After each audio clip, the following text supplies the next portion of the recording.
42వ అధ్యాయము మనం గమనించినప్పుడు 42వ అధ్యాయంలో కరువు మీకు జ్ఞాపకం ఉండి ఉంటుంది. ఫారోకు ఒక కల వచ్చింది. ఆ కలలో ఆయనకు మొదట ఒక 7 బాగా బలిష్టమైనటువంటి ఆవులు ఆయన కనబడ్డాయి. ఆ 7 ఆవులు కనబడ్డ తర్వాత కాసేపటికి ఇంకొక 7 చాలా బలహీనమైనటువంటి ఆవులు వచ్చినాయి. ఆవులు వచ్చిన తర్వాత ఏమైపోయిందంటే ఆ ఆవులు ఈ ఆవులను మింగేసినా గాని ఎంత మాత్రము వాటి కడుపు అనేటువంటిది పైకి లేవలేదు. ఏమిటిది అని ఆయన చాలా కలత చెందాడు, పిలిచాడు. కానీ 41వ అధ్యాయంలో దానికి కలభావం ఎవరు చెప్పలేకపోయారు. తర్వాత యోసేపు చెరసాల్లో ఉన్నటువంటి యోసేపుని పానదాయకుల అధిపతి జ్ఞాపకం చేసినప్పుడు ఆయన పిలిపించబడ్డాడు. దాని కలభావాన్ని చెప్పాడు. చెప్పటం మాత్రమే కాదు, మొదటి 7 సంవత్సరాలు పంట బాగా పండుతుంది, బలమైన ఆవులు దానికి గుర్తు. రెండో 7 సంవత్సరాలు భయంకరమైన కరువు రాబోతుంది, ఈ బలహీనమైన ఆవులు దానికి గుర్తు. ఈ బలహీనమైన ఆవులు బలమైన ఆవుల్ని మింగేసినాయి అంటే ఈ కరువు సంవత్సరాలలో ముందు పండినటువంటి పంట అంతా కూడా తినేసినా గానీ ఇంకా చాలా కరువు ఉంటుంది. కాబట్టి మీరు జాగ్రత్తగా పంటను గనక భద్రపరుచుకుంటే ఈ కరువును మీరు దాటగలరు అనేదని చెప్పారు. అందుకు మీరు జ్ఞానం కలిగిన ఎవరినైనా పెట్టుకుని ఆ పని చేయించండి అంటే, నీకంటే జ్ఞానం కలిగిన వాళ్ళు ఎవరు కనబట్టలేదు, నువ్వే ఆ పని చేయి అని చెప్పేసి ఆయన అడిగాడు. అంతేకాదు దానికి అందరూ సమ్మతించారు. 41వ అధ్యాయంలో మనం చూసాం. కాబట్టి యోసేపుని ఆ పనికి పెట్టారు. దాదాపుగా ఫారో తరువాత స్థానంలోకి ఆయన వెళ్ళిపోయాడు. అంతేకాదు అక్కడే ఒక స్త్రీనిచ్చి పెళ్లి చేశారు. పెళ్లి చేసినప్పుడు ఆయనకి మొదట మనష్య అనేటువంటి ఒక మగబిడ్డ పుట్టినప్పుడు మనష్య అని పేరు పెట్టాడు. మనష్య అంటే మర్చిపోవుట, అంటే అప్పటి వరకు తల్లిదండ్రులు గూర్చినటువంటి తన కుటుంబాన్ని గూర్చినటువంటి బాధ ఆయనకు ఉంది, కానీ ఇప్పుడు మర్చిపోయాడు. రెండో బిడ్డకు మరలా మగబిడ్డ పుడితే ఎఫ్రాయిము అని చెప్పేసి పేరు పెట్టాడు. ఎఫ్రాయిం అంటే ఫలము, అంటే ఇక ఈ దేశంలో దేవుడు నన్ను ఫలింపజేస్తూ ఉన్నాడు అనే దానికి గుర్తుగా ఆ పేరు పెట్టాడు. ఇక 42వ అధ్యాయాన్ని మనం గమనించాం. 42వ అధ్యాయం మనం చూసినప్పుడు ఆ కరువు అనేటువంటిది చుట్టుపక్కల దేశాల్లో కూడా వచ్చింది. చుట్టుపక్కల దేశాల్లో కూడా వచ్చినప్పుడు కనాన్లో ఉన్నటువంటి వాళ్ళు విన్నారు. 42వ అధ్యాయం 1వ వచనం, ధాన్యము ఐగుప్తులో ఉన్నదని యాకోబు తెలుసుకున్నప్పుడు మీరేలో ఒకరి ముఖం ఒకరు చూస్తున్నారని తన కుమారులతో అనెను. మరియు అతడు చూడుడి, ఐగుప్తులో ధాన్యం ఉన్నదని వింటిని, మనము చావుకు బ్రతుకున్నట్లు మీరు అక్కడికి వెళ్ళి మన కొరకు అక్కడి నుంచి ధాన్యము కొనుక్కొని రండి అని చెప్పగా యోసేపు 10 మంది అన్నలు ఐగుప్తులో ధాన్యం కొనడానికి వెళ్ళారు. 42వ అధ్యాయం. యోసేపు అంటే అక్కడ అధికారిగా ఉన్నాడు. ఇక్కడేమో మీకు దేశం గుర్తుంది కదా, మీరు కనాను దేశాన్ని గనక చూశారనుకోండి. కనాను దేశాన్ని గనక చూసినట్లయితే కనాను దేశంలో నుంచి మీరు కిందికి ప్రయాణం చేసి వచ్చినట్లయితే ఐగుప్తు దేశం వాళ్ళకు ఉంటుంది. అంటే దాదాపుగా చాలా పక్క దేశమే. ఇప్పుడు ఏమైందంటే ఇక్కడ వీళ్ళకి తినే పరిస్థితి లేదు కనాను దేశంలో. అయితే ఐగుప్తు దేశంలో ధాన్యం ఉంది అనేటువంటి వర్తమానాన్ని విన్నటువంటి యాకోబు అంటున్నాడు, ఎందుకు ఒకరి ముఖాలు ఒకరు చూసుకుంటారు, అలా చూడటం వల్ల లాభం ఏంటి, బయలుదేరి వెళ్ళండి, బయలుదేరి వెళ్ళి అక్కడ ఆహారం ఉందని అంటున్నారు కదా, కొనుక్కొని రండి అని చెప్పేసి అన్నాడు.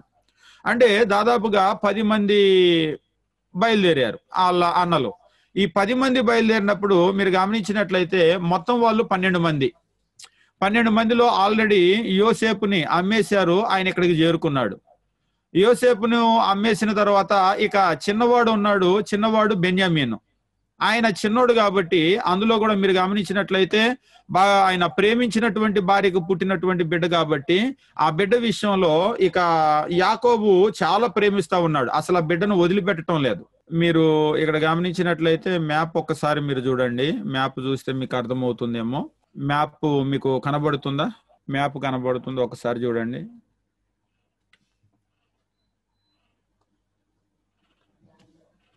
కనబడుతుందా మ్యాప్? ఇప్పుడు మనం ఎక్కడ ఉన్నామంటే ఇక్కడ, అంటే 42వ అధ్యాయము ఈ దేశంలో జరుగుతున్నటువంటి సన్నివేశం అన్నమాట. ఎందుకంటే ఈ అన్నదమ్ములు అమ్మేశారు, అమ్మేసిన తర్వాత యోసేపు వచ్చేమో ఇక్కడ చేరుకున్నాడు ఐగుప్తు దేశంలో. ఇక్కడ ఆయన అధికారి అయ్యాడు ఈ దేశం అంతటికి. ఇప్పుడు ఏమైందంటే ఈ దేశంలో వాళ్ళకి ఆహారం అనేటువంటిది నిల్వ ఉంది. ఎలా నిల్వ ఉంది అంటే ముందు 7 సంవత్సరాలు బాగా పండిన ఆహారాన్ని యోసేపు అధికారిగా ఉండి మొత్తం జాగ్రత్తగా కూడా నిల్వ చేయించాడు. ఇప్పుడు ఈ కరువు ఏమైందంటే పక్క దేశము, వాస్తవంగా ఈ చుట్టుపక్కల ఎలా ఉంది మిగిలిన దేశాలు అనేటువంటి దాన్ని మనకు చెప్పడం లేదు. కనాను దేశం మీద మాత్రమే ఫోకస్ నిలిపాడు, ఆ కుటుంబం మీద. ఇప్పుడు మీరు గమనించినప్పుడు ఇక్కడ ఏం జరుగుతుంది అంటే ఇక్కడ కూడా వాళ్ళకి తినటానికి ఆహారం ఏమి లేదు. అయితే ఈ పక్క దేశంలో ఆహారం ఉంది అనేటువంటి వర్తమానం వచ్చింది. వర్తమానం వచ్చి ఎందుకు ముఖాలు చూసుకుంటారు, వెళ్ళి ఆహారం కొనుక్కొని రండి అని యాకోబు చెప్పినప్పుడు పిల్లలకి 10 మంది బయలుదేరారు. ఆల్రెడీ 11వ వ్యక్తి ఇక్కడ ఉన్నాడు అధికారిగా. ఇక 12వ వాడు అంటే అందరికంటే లాస్ట్ పుట్టినోడు బెన్యామీను. ఆ బెన్యామీన్ని తండ్రి దగ్గరే పెట్టేసుకున్నాడు. దగ్గరే పెట్టేసుకున్నప్పుడు 4వ వచనము, ఆయనను ఇతనికి హాని సంభవించనేమో అని యాకోబు యోసేపు తమ్ముడు బెన్యామీనును అతని అన్నలతో పంపినవాడు కాదు. ఆల్రెడీ ఒకసారి పంపాడు, పంపినందుకే చాలా పశ్చాత్తాపడుతున్నాడు. అసలు ఆ రోజు నేను పంపకుండా ఉంటే పోయేది వాడిని అన్నట్లుగా. ఎందుకంటే చాలా ప్రేమించినటువంటి భార్య యొక్క కుమారుడు, లేక పుట్టినటువంటి బిడ్డ. ఆ బిడ్డ అంటే ఆయనకి చాలా ఇష్టం. ఆ తరువాత అధ్యాయాల్లో మనం చూస్తాం ఇప్పటికీ కూడా ఆ బిడ్డ అక్కడికి వెళ్ళిపోయి చాలా సంవత్సరాలు అయిపోయింది. మీరు గనక గమనించినట్లయితే 17 సంవత్సరాలు అప్పుడు యోసేపుని చూపిస్తాడు. 30 ఏళ్ళప్పుడు పెళ్లి అయింది. అంటే ఆయన 30 ఏళ్ళప్పుడు బయటకు వచ్చాడు. ఇప్పుడు యోసేపు వయసు ఎంత ఉండొచ్చు అంటే దాదాపుగా ఇప్పుడు యోసేపు వయసును మనం లెక్క గనక వేసినట్లయితే దాదాపుగా 17 సంవత్సరాలప్పుడు యోసేపు కనబడ్డాడు.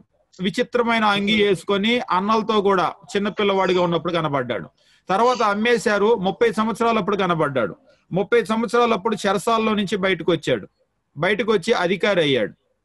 అధికారి అయిన తర్వాత 37 సంవత్సరాలు అంటే మొదట బాగా పండినటువంటి పంట బాగా 7 సంవత్సరాలు పండుతాయి అన్నారు కదా, 37 సంవత్సరాలు. అంటే కరువు స్టార్ట్ అయ్యేసరికి యోసేపు వయసు ఏమిటి అంటే 37 దాటి 38వ సంవత్సరం నుంచి. అంటే ఒకవేళ కరువు స్టార్ట్ అయినా కానీ 1 సంవత్సరం 2 సంవత్సరాలు అక్కడ మేనేజ్ చేసి ఉంటారు. ఇక ఆ తర్వాత ఆహారానికి వచ్చారంటే దాదాపు 40+ లో ఇప్పుడు యోసేపు ఉంటారు. అంతే కదా. ఈ యోసేపును అన్నలు ఏ వయసులో చూశారంటే 17 ఏళ్ళప్పుడు యోసేపును చూశారు. కానీ ఇప్పుడు యోసేపు వయసు ఎంత అంటే 40+ లో ఉన్నాడు. అంతేకాదు ఇప్పుడు ఆయనకు పెళ్లి అయిపోయింది, భార్య, ఆయనకు 2 కుమారులు.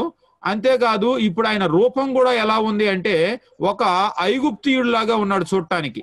అంటే ఆయన యొక్క డ్రెస్సింగ్ అంతా కూడా, ఆయన డ్రెస్సింగ్ కావచ్చు, ఆయన ఇల్లు కావచ్చు, ఆయన హోదా కావచ్చు, ఆయన చూస్తే ఒక హెబ్రిడ్ అని ఎవరు అనుకునే పరిస్థితి కాదు. ఇక ఇప్పుడు అన్నలు వచ్చారు. అన్నలు వచ్చి 42వ వచనం మనం చూసినప్పుడు 6వ వచనం మనం చదివాము. ఆ దేశ ప్రజలందరికీ ధాన్యము అమ్మకము చేయవాడు గనక యోసేపు సహోదరులు వచ్చి ముఖాలు నేల మోపి అతనికి వందనం చేసిరే. 10 మంది సహోదరులు వచ్చి ఏం చేశారంటే యోసేపు ముందు ముఖము నేలకు మోపి వందనం చేశారు. వాస్తవంగా ఇది కళ. యోసేపు ఎప్పుడో 17 సంవత్సరాల వయసు ఉన్నప్పుడు అన్నలతో చెప్పిన కళ. కాకపోతే ఆ కళ చెప్పినందుకే వాళ్ళు ఈయన మీద అసూయ పెంచుకున్నారు. చివరికి ఆయన అమ్మేశారు. అయితే మీరు గమనించండి, అమ్మటం అనేటువంటిది కూడా దేవుని సంకల్పంలో ఒక భాగమే. అమ్మకపోతే ఆయన ఇక్కడికి వచ్చేవాడా, ఇక్కడ అధికారి అయ్యేవాడా? మనం అనుకుంటూ ఉంటాం అయ్యయ్యో వాళ్ళు అలా చేసి ఉండాల్సింది కాదని. లేదు, వాళ్ళు చేయటం కూడా దేవుని సంకల్పంలో ఒక భాగంగానే దేవుడు ఉపయోగించుకున్నాడు. ఇక కింది వచనాలు గనక మీరు చూసినట్లయితే యోసేపు తన సహోదరులను చూసి వారికి గుర్తుపట్టెను. 7వ వచనం, వారికి అన్యుల వలె కనబడి వారితో కఠినంగా మాట్లాడాను. మీరు ఎక్కడి నుంచి వచ్చారని అడిగారు. అందుకు వారు ఆహారం కొనడానికి కనాను దేశం నుంచి వచ్చాము అని చెప్పేసి అన్నారు. యోసేపు తన సహోదరులను గుర్తుపట్టాడు గాని సహోదరులు ఆయన గుర్తుపట్టలేదు. ఎందుకంటే ఆయన 17 ఏళ్ల పిల్లోడప్పుడు అన్నల్ని ఎలాగైతే చూశాడో ఇప్పుడు కూడా వాళ్ళు అదే రూపంలో ఉన్నారు. ఎందుకంటే వాళ్ళు అప్పటికే పెద్దవాళ్ళు అయిపోయారు కాబట్టి వాళ్ళు ఇంకా మారిందేమి లేదు. కాకపోతే యోసేపు అప్పుడేం పిల్లవాడు, ఇప్పుడేమో పెద్దవాడు అయిపోయాడు. అంతేకాదు భార్య, పిల్లలు, ఆయన ఐగుప్తులో ఒక అధికారి అయిపోయి ఆయన వస్త్రధరణ అంతా కూడా మారిపోయింది. అంటే యోసేపుని ఏమాత్రం పోల్చలేరు. అసలు వాస్తవంగా వాళ్ళు ఏమనుకుంటున్నారంటే వాడు ఎప్పుడూ చచ్చిపోయి ఉంటాడని అనుకున్నారు. అసలు యోసేపు అనుకోవటానికి అవకాశమే లేదు. అందుకనే వాళ్ళైతే పోల్చలేదు. మీరు ఎక్కడి నుంచి వచ్చారు అని చెప్పేసి అంటే అయ్యా మేము కనాన్ దేశం నుంచి ఆహారం కొనుక్కోవటానికి వచ్చాము అని చెప్పేసి అన్నారు. అన్నప్పుడు 9వ వచనం, యోసేపు వారిని గూర్చి తాను కనిన కలలు జ్ఞాపకం చేసుకొని మీరు వేగులు వారు ఈ దేశము గుట్టు తెలుసుకోవటానికి వచ్చారు అని చెప్పేసి అన్నాడు.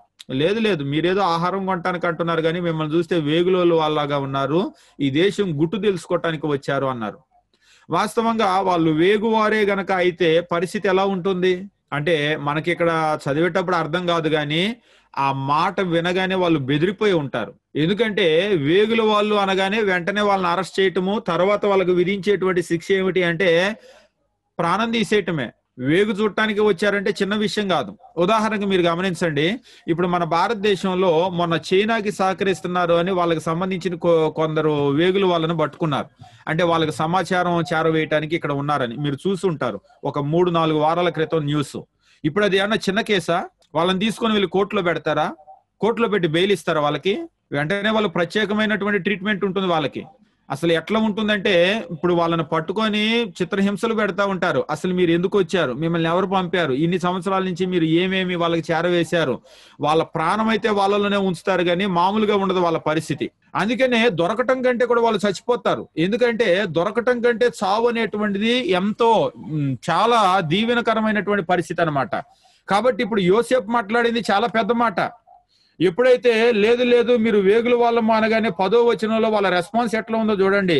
వారు, లేదు ప్రభువా, నీ దాసులమైన మేము ఆహారం కొనటానికే వచ్చాము. లేదు ప్రభువా. ప్రభు అనే మాటకు ఏలుబడి చేసే వ్యక్తి అని అర్థం. అంటే వాళ్ళు ఏమని ఒప్పుకున్నారు, నన్ను కూడా మిమ్మల్ని మా అందరినీ నువ్వే వేలుబడి చేసేవాడివి అని. మేమందరం ఒక్క మనిషిని కుమారులమే, మేము యథార్థవంతులమే గాని నీ దాసులమైన మేము వేగుల వాళ్ళము కాదు అని చెప్పిరి. అయితే అతడు వేగుల వారు కామని అతనితో చెప్పారు. అయితే ఆయన ఏమన్నాడంటే, లేదు లేదు మీరు ఒక్క మనిషిని కుమారులే అని అంటున్నారు కదా, మరి ఒక్క మనిషి కుమారులు అంటే మేమంతా అయ్యా 12 మంది మేము అని చెప్పేసి అన్నారు. కావాలంటే మీరు చూడు, మేమంతా కూడా వేగుల వాళ్ళం కాదు, మేమందరం కూడా వేగుల వాళ్ళమని నువ్వు అంటున్నావు కదా, కాదు, మేము 10 మంది వచ్చాము. ఈ 10 మంది అంతా కూడా ఒకే మనిషి కుమారులు, ఒకే మనిషి సంతానం. మేము వాస్తవంగా 10 వచ్చాం కానీ 12 మంది వచ్చారు. అయితే మాకు ఇంకా ఒక చిన్నవాడు ఉన్నాడు, ఈ చిన్నవాడేమో మా తండ్రి దగ్గర ఉన్నాడు. అంతేగాని అయ్యా మేము ఒకే కుటుంబం గాని మేమంతా వేగుల వాళ్ళం కాదు అన్నారు. అంటే మేము ఏ గవర్నమెంట్ కి పని చేయట్లేదు, మేమంతా ఒక ఫ్యామిలీ, మేము ఒక ఫ్యామిలీ అయ్యి మా ఫ్యామిలీ కొరకు ఆహారానికి వచ్చాం. అంటే ఇప్పుడు వీళ్ళు ఫ్యామిలీ అనేటువంటిది కనుక రుజువు అయితే వేగుల వాళ్ళు కాదు అని అర్థమవుతుంది. వీళ్ళంతా ఒక ఫ్యామిలీ కాదు, 10 మంది 10 కుటుంబాల్లో పుట్టి అందరూ కూడా వాళ్ళ దేశం కొరకు వర్క్ చేస్తున్నటువంటి ఎంప్లాయీస్ కాదు. అంటే మేము ఎంప్లాయీస్ కాదు, మేము ఒక ఫ్యామిలీ అనేది వాళ్ళ ఆర్గ్యుమెంట్. ఓకే, మీరు ఒకే ఫ్యామిలీ అయితే గనక మీరు వేగుల వాళ్ళు కాదు. అయితే ఇప్పుడు మీరు ఒకే ఫ్యామిలీ అనేది రుజువు చేయాలి. అప్పుడు ఆయన అంటూ ఉన్నాడు, ఏమంటూ ఉన్నాడంటే, యోసేపు మీరు వేగుల వారు కారని నేను మీతో చెప్పిన మాట నిజమే, దీని వల్ల మీ నిజమేంటో తెలియబడుతుంది. ఫారో జీవంతోడు మీ తమ్ముడు ఇక్కడికి వచ్చితేనే గాని మీరు ఇక్కడి నుంచి వెళ్ళకూడదు అని అన్నాడు. మీరు అన్నారు కదా ఒకే ఫ్యామిలీ అని, 10 మంది వచ్చామయ్యా, 11వ వాడు ఒకడేమో చచ్చిపోయాడు, 12వ వాడేమో తండ్రి దగ్గర ఉన్నాడు అయ్యా, మేమంతా ఒకే ఫ్యామిలీ నమ్మయ్యా అంటున్నాడు. ఓకే, నేను నమ్ముతాను. ఎట్లా నమ్ముతాను? మీరు అందరు ఇక్కడే ఉండండి, ఈ 12వ వాడిని తెలిస్తే గాని నేను నమ్ముతాను మీరంతా ఒకటే ఫ్యామిలీ అని. ఇక వాళ్ళని ఏం చేశారంటే వాళ్ళని తీసుకుని వెళ్ళి లోపలేశారు. 17వ వచనము, వారు 3 దినాలు చెరసాల్లో వేయించను. ఏం జరిగిందంటే అరెస్ట్ చేయించాడు, అంతా కూడా లోపలేసారు. అరెస్ట్ చేసేసి 3 రోజులు లోపలేసారు. 3 రోజులు లోపలేసేస్తే ఎట్లా ఉండుంటుంది పరిస్థితి? వాస్తవంగా 3 రోజులు వాళ్ళు ఏమని అనుకుని ఉంటారు? ఆహారం కొరకైతే మనం వచ్చాం గానీ ఇక్కడి నుంచి బయటపడతాము అని వాళ్ళు అనుకుంటారా? లోపలికి వెళ్ళిన తర్వాత ఒకరినొకడు తిట్టుకొని ఉంటారు. మనము ఒకడికి చిన్నోడికి అన్యాయం చేశాం కదా, అందుకనే మన నెత్తి మీదకి ఇలాంటిది వచ్చింది, అయినా కానీ నువ్వే గుంటలో వేసావు, నువ్వే ఇమంటేనే వేసావు అని వాళ్ళు చాలా ఆర్గ్యుమెంట్ జరిగి ఉంటుంది. కింద కనుక మీరు చూసినట్లయితే 18వ వచనం, మరలా యోసేపు 3 రోజుల తర్వాత వాళ్ళని విడిపించి బయటికి తెచ్చి, నేను దేవుడికి భయపడేటువంటి వాడిని, మీరు యథార్థవంతులా కాదా అనేటువంటిది మిమ్మల్ని మీరు రుజువు చేసుకోవాలి. కాబట్టి నేనేం చేస్తానంటే మీకు ఆహారం ఇస్తాను, ఎందుకంటే మిమ్మల్ని రుజువు చేసుకోవడానికి అవకాశం ఇవ్వాలి కదా. తెచ్చి నేను చెరసాల్లో అరెస్ట్ చేసి లోపల పడేస్తే మీరు ఒక ఫ్యామిలీనా కాదా అనేది నాకు తెలియదు. నేనేమో దేవునికి భయపడే మనిషిని కాబట్టి నేను మీకు రుజువు చేసుకోవటానికి నేను అవకాశం ఇస్తున్నాను, మీరు ఒక ఫ్యామిలీనా కాదా అనేటువంటిది. కాబట్టి మీరు ఏం చేయాలంటే, మీరేదో కరువు వచ్చాను అంటున్నారు కదా మీ కుటుంబం కొరకు, నేను మీకు ఆహారం ఇస్తాను. ఆహారం ఇచ్చి నేను మిమ్మల్ని పంపిస్తే 20వ వచనం, మీ తమ్ముని నా యొద్దకు తీసుకుని రండి, అట్లు మీ మాటలు సత్యమైనట్టు కనబడును గనుక మీరు చావరని చెప్పాను. వారు అట్లు చేసిరి. అప్పుడు వారు, నిశ్చయముగా మన సహోదరుని వల్ల మనం చేసిన అపరాధానికి శిక్ష పొందుతున్నాము అని అనుకున్నారు వాళ్ళందరూ. అవును, ప్రతి మనిషి కూడా మనకు ఒక ఇబ్బంది లేదా ఒక కష్టము ఏదైనా ఒక శ్రమ వచ్చినప్పుడు ఊరికినే రావు. ఇక్కడ మనం ఒక విషయాన్ని గుర్తించి ముందుకెళ్ళిపోదాం. ఏమిటది అంటే, మనం అనుకుంటూ ఉంటాం మన జీవితంలో జరిగేవన్నీ కూడా యాదృచ్ఛికంగా జరుగుతూ ఉన్నాయని. యాదృచ్ఛికంగా ఏమీ జరగదు. ఒక మనిషికి శ్రమలు సంభవించినాయి అంటే ఈ శ్రమలు సంభవించడానికి 2 కారణాలు ఉంటాయి. రీజన్ నెంబర్ 1 ఏమిటి అంటే, మనము మేలు చేసినా గాని, అంటే మనము నీతిగా జీవిస్తున్నా గాని మనల్ని శోధించటానికి అవి వస్తాయి. అంటే ఉదాహరణకి యోబులాగా అన్నమాట. రెండవది, మనము తప్పు చేసినప్పుడు లేదా దేవుని ఆజ్ఞలను మీరినప్పుడు ఆ ఆజ్ఞ అతిక్రమము వలన, అంటే పాపం వలన, మనం చేసేటువంటి పాపం వలన మనకు శ్రమలు వస్తాయి. అయితే ఒక మనిషికి శ్రమలు వచ్చినప్పుడు అతడు ఆలోచన చేసుకోవాలి, ఇవి నాకు ఎందుకు వస్తున్నాయి. అయితే ఎక్కువ మంది మనం ఏం ఫీల్ అవుతామంటే, నేను యోబులాగానే నీతిమంతుని గాని నాకు ఈ కష్టాలు వస్తున్నాయి అని అనుకుంటాం. శ్రమలు రావడానికి 2 కారణాలు. ఏమిటా 2 కారణాలు అంటే, ఒకటి, మనం మేలు చేస్తూ ఉన్నా సరే, నీతిమంతులు అయినా సరే, నీతిగా జీవిస్తున్నా సరే, మనల్ని శోధించటానికి శ్రమలు వస్తాయి. ఉదాహరణకి యోబులాగా అన్నమాట. రెండవది, ఒకవేళ మనం తప్పు చేసినట్లయితే, అంటే మరొక రకంగా చెప్పాలంటే దేవుని ఆజ్ఞలు మీరటం వల్ల, ఎప్పుడైతే దేవుని ఆజ్ఞలు మీరుతామో అంటే ఆజ్ఞాతిక్రమం పాపం చేసినందుకు శ్రమలు వస్తాయి. అయితే ఎక్కువ మంది ఏమనుకుంటారంటే, నేను యోబులాగానే నీతిమంతుడిని గాని నాకు శ్రమలు వస్తూ ఉన్నాయి అని అనుకుంటారు. కాదు, ఒకసారి మనకు ఎప్పుడైతే శ్రమలు, ఇబ్బందులు, కష్టాలు వస్తున్నాయో వెనక్కి తిరిగి మన జీవితం ఏంటి అనేది చూసుకోవాలి. ఈ 10 మంది ఏం చేశారంటే, ఎప్పుడైతే వాళ్ళు 3 రోజులు అరెస్ట్ చేయబడి చెరసాల్లో వేయబడ్డారో వెంటనే వాళ్ళు ఫ్లాష్ బ్యాక్ లోకి వెళ్ళిపోయారు. ఏం చేశాం మన జీవితంలో అని. వెంటనే వాళ్ళందరూ ఏం మాట్లాడుకుంటున్నారు, మన సహోదరుని వల్ల మనం చేసిన అపరాధానికి మనం శిక్ష పొందుతున్నాం. అంటే ఈ 3 రోజుల అరెస్ట్కి కలిగినటువంటి కారణం ఏంటి?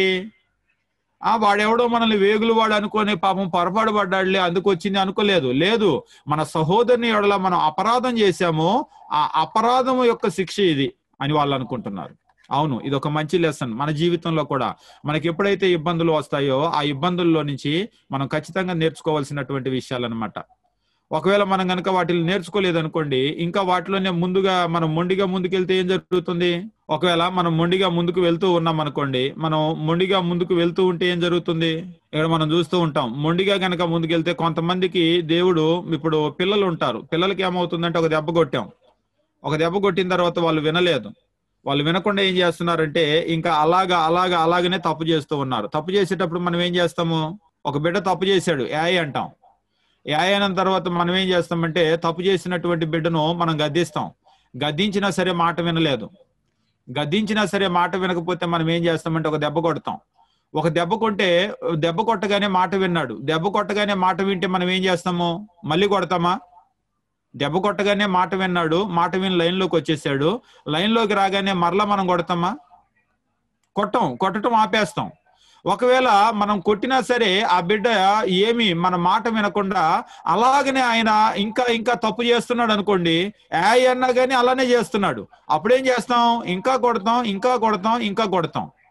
అంటే దాని అర్థం ఏంటంటే, ఈ దెబ్బలు ఎప్పుడు ఆగుతాయంటే ఎప్పుడైతే మనం చేస్తున్నటువంటి తప్పును మనం ఆపేస్తామో ఆపినప్పుడు ఆ దెబ్బలు ఆగుతాయి.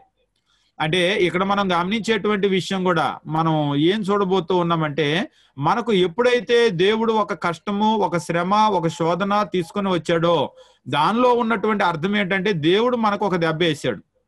ఒక దెబ్బ వేసినప్పుడు మనం ఏం చేస్తున్నాము అనేటువంటి దాన్ని మనం గమనించాలి. ఇదిగో ఇప్పుడు ఇక్కడ మనం చూస్తూ ఉన్నాం. ఏం చూస్తున్నామంటే, ఈ 10 మంది 3 రోజులు అరెస్ట్ చేయబడ్డారు. 3 రోజులు అరెస్ట్ చేయబోయేస్తే వాళ్ళు ఏమనుకున్నారంటే, దీన్ని రావటానికి కలిగినటువంటి కారణం ఏమిటి అని చెప్పేసి అంటే, మన తమ్ముడికి మనం అన్యాయం చేశాం కదా, ఆ అన్యాయాన్ని బట్టే మనకు ఈ శ్రమలు వస్తూ ఉన్నాయి. అంటే మనము ఈ 3 రోజులు లోపల చెరసాల్లో ఉండిపోవటానికి కారణం ఏంటంటే, చిన్నవాడికి మనం అన్యాయం చేశాం. ఈ 10 మంది మాట్లాడుకుంటున్నారు. అవును, ఒక మనిషికి ఎప్పుడు కూడా దీవెనకరమైనటువంటి విషయం ఏంటంటే, శ్రమలు మనకి ఎందుకు వస్తాయంటే, శ్రమలు రావటము అంటే ఒకటి, నీతిమంతులమైతే మనం శోధించడానికి శ్రమలు వస్తాయి, మన విశ్వాసం ఏంటి అనేది తెలుసుకోవటానికి. యోబు ఉదాహరణకి. రెండోది, మనం పాపం చేసినప్పుడు వస్తాయి. ఈ శోధన ద్వారా వచ్చినవి ఎప్పుడు పోతాయి అంటే, ఈ పరీక్షా కాలం అయిపోగానే ఆటోమేటిక్ గా వెళ్ళిపోతాయి. మనం చేయాల్సింది ఏమి లేదు, మనం అలాగనే ముందుకు వెళ్ళిపోవాలి. అయితే ఈ పాపం చేసినప్పుడు వచ్చినటువంటి శ్రమలు అలాగ ముందుకెళ్ళిపోతే ఇంకా పెరుగుతాయి కానీ తగ్గవు. అయితే ఈ పెరిగేటువంటివి తగ్గాలంటే ఏం చేయాలంటే, దీన్ని మనం ఆపాలి. అంటే ఇప్పుడు ఇవి నాకు ఎందుకు వచ్చినాయి అనేటువంటిది తెలుసుకోవాలి. ఈ రెండిటిల్లో నాకు ఎందుకు వచ్చినాయి అనేది మనం అర్థం చేసుకోవాలి. నేను బాగా ఉంటే వచ్చినాయా, లేకపోతే నేను ఏదన్నా తప్పు పొరపాటు నా జీవితంలో పాపం వల్ల వచ్చినాయా అనేటువంటిది మనిషి గమనించాలి. మనిషి గమనించి వాస్తవంగా మనలో ఎక్కువ మందికి వచ్చేటువంటి శ్రమలకు కారణం ఏంటంటే పాపమే. అంతేగాని మనమేం పెద్ద నీతిమంతులం అయ్యి ఆ నీతిని బట్టి శోధించటం వల్ల వచ్చే అంత స్థితి, ఆత్మీయ స్థితి ఒకవేళ మనలో ఎక్కువ మందికి లేదేమో అనేది నా అభిప్రాయమే. అంతేగాని అదేమి గ్యారెంటీ అని కాదు. లేదండి మీరు అనుకునే విధంగా కాదు, మేము చాలా నీతిమంతులం, మాకు వచ్చేటువంటి శోధన అంటే అది మీ ఇష్టం, మీరే పరీక్షించుకోవాలి. ఎందుకంటే ఎవరి జీవితం ఏంటి అనేటువంటిది వాళ్ళకి తెలుసు, దేవునికి తెలుసు. కాబట్టి మీకు ఎందుకు వస్తుంది అనేటువంటిది మీరు పరీక్షించుకోండి. ఒకవేళ మీ పాపం వలన అయితే ఆ పాపాన్ని ఆపేసేయండి, మీకు వచ్చేటువంటి శ్రమలు ఆగిపోతాయి. ఇప్పుడు కూడా వీళ్ళు ఆలోచన చేసుకుంటే కింది వచనాలు కనుక చూసినట్లయితే 22వ వచనము, మరియు రూబేను, ఈ చిన్నవాని వల్ల పాపం చేయకూడని నేను మీతో చెప్పలేదా, అయినా మీరు వినరైతిరి. అంతే, కష్టం వచ్చినప్పుడే అనుకుంటాం నువ్వు చేసావంటే నువ్వు చేసావు. వాస్తవంగా రూబేను మాత్రం మంచి ఆలోచన. అప్పుడు కూడా మనం గమనించాం, చంపుదామంటే వద్దురా, చంపితే మనకేమొస్తుంది, ఆ నీళ్లు లేని గుంటలో పడేయండి, పాపం వాడే పోతాడు, అంతేగాని వాడి రక్తం మనం అంటించుకోవద్దు అని చెప్పేసి అన్నాడు. ఇప్పుడు రూబేన్ అంటున్నాడు, నేను అప్పుడు చెప్తే మీరు వినలేదు అని చెప్పేసి అంటూ ఉన్నాడు. కింది వచనాల్లో చూసినట్లయితే 23వ వచనము, అయితే ద్విభాషి వారి మధ్య ఉండిన గనుక తన మాట యోసేపు గ్రహించినని వారు తెలుసుకోలేదు. అయితే వీళ్ళు మాట్లాడుకునే మాటలన్నీ కూడా యోసేపుకి తెలుస్తూ ఉన్నాయి. కారణం ఏమిటి అంటే వీళ్ళందరూ ఏం మాట్లాడుకుంటున్నారో ఒక ద్విభాషి ఉన్నాడు. ఆ ద్విభాషి ఉండి ఏం చేస్తున్నాడంటే వీళ్ళ మాటలన్నీ కూడా యోసేపు దగ్గరికి వచ్చి చేర్చాడు. అంటే అయ్యా వీళ్ళు ఇట్లా అనుకుంటున్నారు, ఎవడో వాళ్ళ తమ్ముడికి ఏదో అన్యాయం చేశారట, అన్యాయం చేసినందువల్లే ఇందువల్ల వచ్చింది. అయితే వాళ్ళలో ఒకడు అంటున్నాడు, నేను ఆ రోజు వాడిని చంపొద్దు చిన్నోడిని అన్నాను, మీరు నా మాట విన్నారా అని వాళ్ళు మాట్లాడుకుంటున్నారు అనేటువంటిది యోసేపుకు తెలిసింది. ద్విభాషి వచ్చి యోసేపు చెప్పినప్పుడు అప్పుడు యోసేపు 24వ వచనం, అతను వారి నుండి అవతలకు పోయి ఏడ్చి మరలా వారి యొద్దకు వచ్చి వారితో మాట్లాడాడు. ఇక్కడ ద్విభాషి వాళ్ళ మధ్యలో ఉన్నాడు, అదంతా కూడా యోసేపుకు వచ్చి చేరిందనమాట. మొత్తం కూడా యోసేపుకు వచ్చి చేరినప్పుడు ఆ మాటలన్నీ కూడా యోసేపు విన్న తర్వాత ఆయన పరిస్థితి ఎట్లుందంటే 24వ వచనం, అతడు వారి యొద్ద నుంచి అవతలకు పోయి ఏడ్చి మరలా వారి యొద్ద, ఆయన అవతలకు వెళ్ళాడు, ఏడ్చాడు, అయ్యయ్యో వాళ్ళు ఇట్లా పాపం పశ్చాత్తాపడుతున్నారా అనేటువంటి విషయాన్ని బట్టి ఆయన బాధపడి మరల వచ్చి 24వ వచనంలో ఆయన అంటూ ఉన్నాడు, వారిలో షిమ్యోను పట్టుకొని వారి కన్నుల ఎదుట అతన్ని బంధించాడు. మొత్తం 10 మంది. ఈ 10 మందిలో నుంచి షిమ్యోను మాత్రం పక్కకు తీశాడు. ఈ షిమ్యోను పక్కకు తీస్తే ఇక 9 మంది ఉన్నారనమాట. ఈ షిమ్యోను పక్కకు తీసి షిమ్యోను మాత్రం బంధించాడు. ఈ షిమ్యోను ఏమంటూ ఉన్నాడంటే, షిమ్యోన్ని బంధించి యోసేపు వారి గోనెలు ధాన్యముతో నింపుటకును ఎవరి రోకులు వారి గోనెలో తిరిగి ఉంచుటకును ప్రయాణం కొరకు భోజన పదార్థాలు సిద్ధపరిచాడు.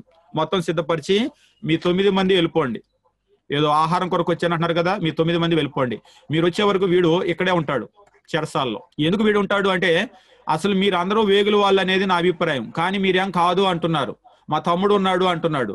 మీ తమ్ముడు తీసుకొని రండి, మీ 10 మందిని పంపిస్తే మీరు వస్తారో రారు, కాబట్టి నేనేం చేస్తానంటే ఒకడిని ఉంచుతాను, మీరు వెళ్ళి మీ తమ్ముడిని తెచ్చి వీడిని పట్టుకెళ్ళండి. కొందరు అంటారు పాపం షిమ్యోను ఏం పాపం చేశాడు అని. ఏమో, ఒక మనిషికి దేవుడు ఏదన్నా ఒక శిక్ష వేసాడు అంటే ఖచ్చితంగా దానికి కారణం ఉంటుంది. అయితే అన్ని కారణాలు మనకి ఇందులో చూపించలేదు.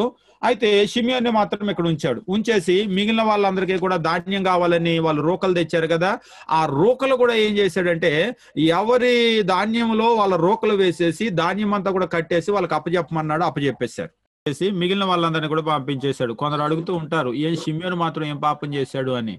వాస్తవంగా మనం ఇక్కడ 2 కారణాలను చూడగలం షిమ్యోను గురించి.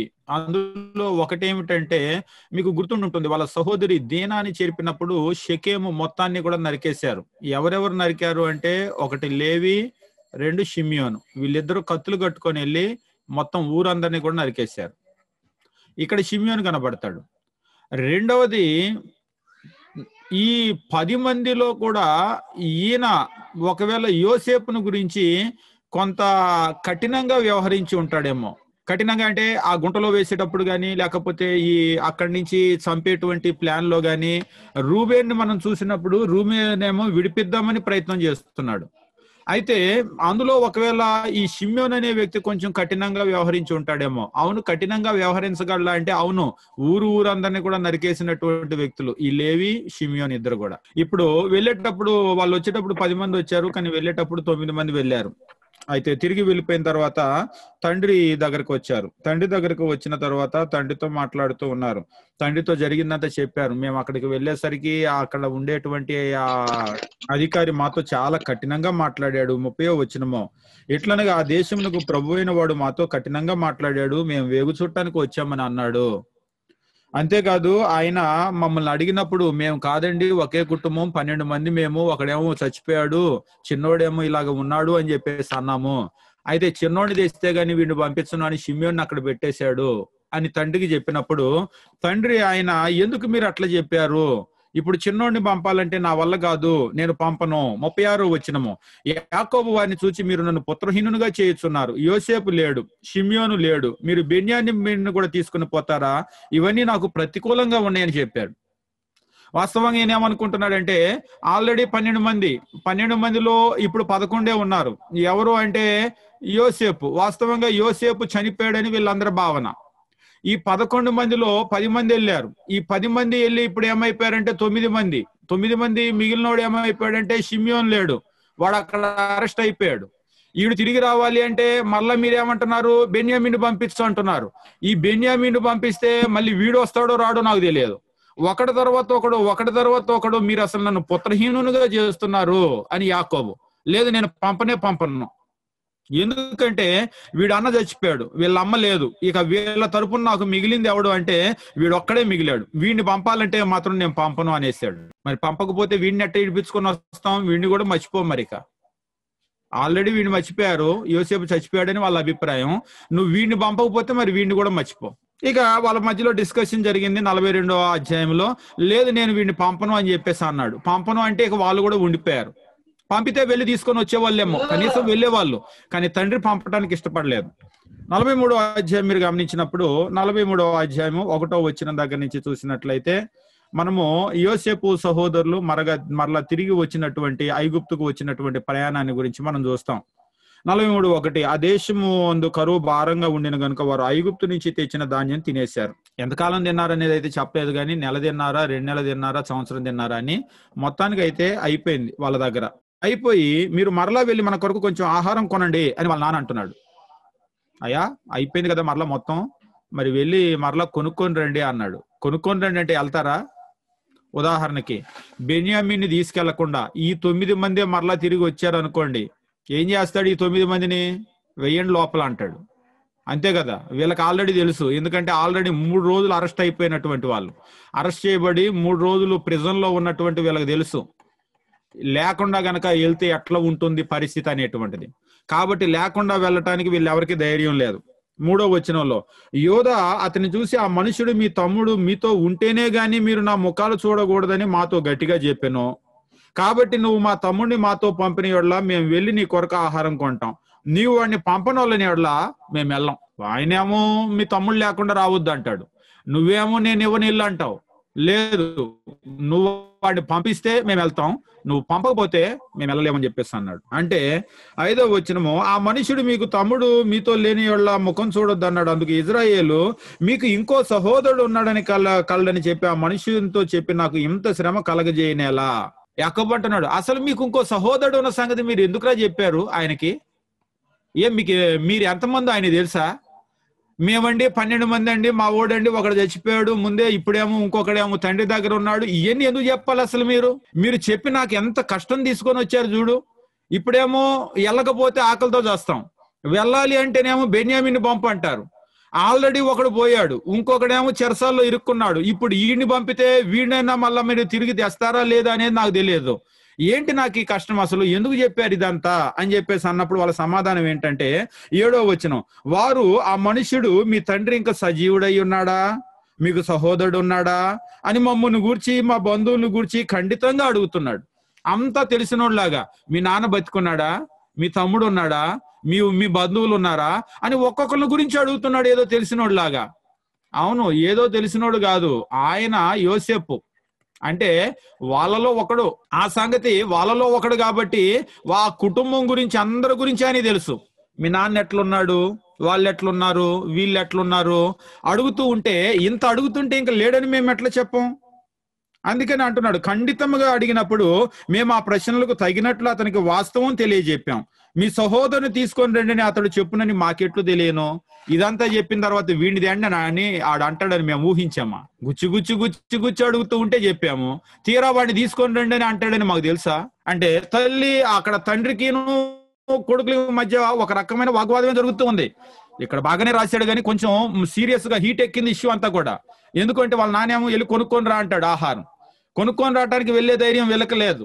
ఎందుకంటే వెళ్తే ఏమైపోతుందో ఆల్రెడీ 3 రోజులు అక్కడ వేసాడు లోపల. అయితే చెరసాల్లో వేసినంత వరకే చెప్పాడు కానీ చెరసాల్లో భోజనం పెట్టారా, చెరసాల్లో వస్తువులు ఎట్లున్నాయి ఇవన్నీ అయితే తెలియలేదు. కానీ ఒకటి మాత్రం మనకు అర్థమవుతుంది, చెరసాల మాత్రం కొంత ఇబ్బంది వాళ్ళకి కలగజేసింది. ఎట్లా మనకు తెలుసు అంటే వాళ్ళలో పశ్చాత్తాపం వచ్చింది. మన తమ్ముడికి ఇట్లా చేశాం కాబట్టి మనకి గతి పట్టింది అని వాళ్ళు అనుకునే అంత పశ్చాత్తాపం వచ్చింది. ఇక ఇప్పుడు యోధా ముందుకు వచ్చాడు. యోధా ముందుకు వచ్చి ఆయన ఏమంటున్నాడంటే 8వ వచనము, యోధా తన తండ్రి అయిన ఇజ్రాయేల్ని చూసి, ఆ చిన్నవాడిని నాతో కూడా పంపు, మేము లేచి వెళ్తాము. అప్పుడు మేం కాదు నువ్వు మా పిల్లలు సావకుండా బ్రతుకుతారు. ఆ చిన్నోడిని పంపించు, బెన్యామీన్ని, వెళ్తాం, నువ్వు చెప్పినట్టే వెళ్ళి కొనుక్కొస్తాం. మేము వెళ్తే ఆహారం తెస్తే నువ్వు చావు, మా పిల్లలు కూడా చచ్చిపోరు. మేమేం మా కొరకు అడగట్లా, నీ కొరకు అదిగో అట్టేపు చూడు, మా పిల్లలు వాళ్ళందరి కొరకు ఆ పిల్లోని పంపించు. అయితే పంపిస్తే 9వ వచనం, నేను అతని గురించి పూట పడతాను, అని పంపించు, నాది బాధ్యత. ఒకవేళ నేను గనక వాడిని తీసుకొని రాలేకపోతే నాది బాధ్యత. నువ్వు అతని గురించి నన్ను అడుగు, నేను అతన్ని తిరిగి నీ యొద్దకు తీసుకుని వచ్చి నీ ఎదుట నిలవబెట్టని యెడల ఆ నింద నా మీద ఎల్లప్పుడూ ఉండును. మాకు తడువు కాకపోయిన యెడల ఈసారికి 2వ మారు కూడా తిరిగి వచ్చేవాళ్ళం. అసలు మేము అప్పుడే అడిగాం, రాగానే వెంటనే వాడిని పంపు అని. నువ్వేం పంపలేదు. అసలు వెళ్తే మేము ఈ పాటికి 2వసారి మీరు తెచ్చుకున్నంతా కూడా తినేసరికి మేము 2వసారి తెచ్చి ఉండేవాళ్ళం. ఇప్పుడు అయిపోయిన తర్వాత మమ్మల్ని వెళ్ళి అంటున్నావు. ఈ లోపు మీరు ఏమవ్వాలి? మేము వెళ్ళి తిరిగి వచ్చేదాకా మీరు ఆకలితో కొద్ది కొద్దిగా తిని బతకాల్సిందే.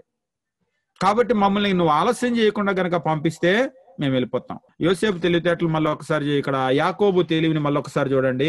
వారి తండ్రి ఇజ్రాయేలు వారితో, అట్లయినా మీరు ఇలా చేయండి, ఈ దేశమందు ప్రసిద్ధమైన అనగా కొంచెం మస్తకి, కొంచెం తేనె, సుగంధ ద్రవ్యాలు, బోలము, పిస్తా, కాచికాయలు, బాదంకాయలు మీ గోనెల్లో వేసుకొని ఆ మనిషికి కానుకగా తీసుకొని పోండి.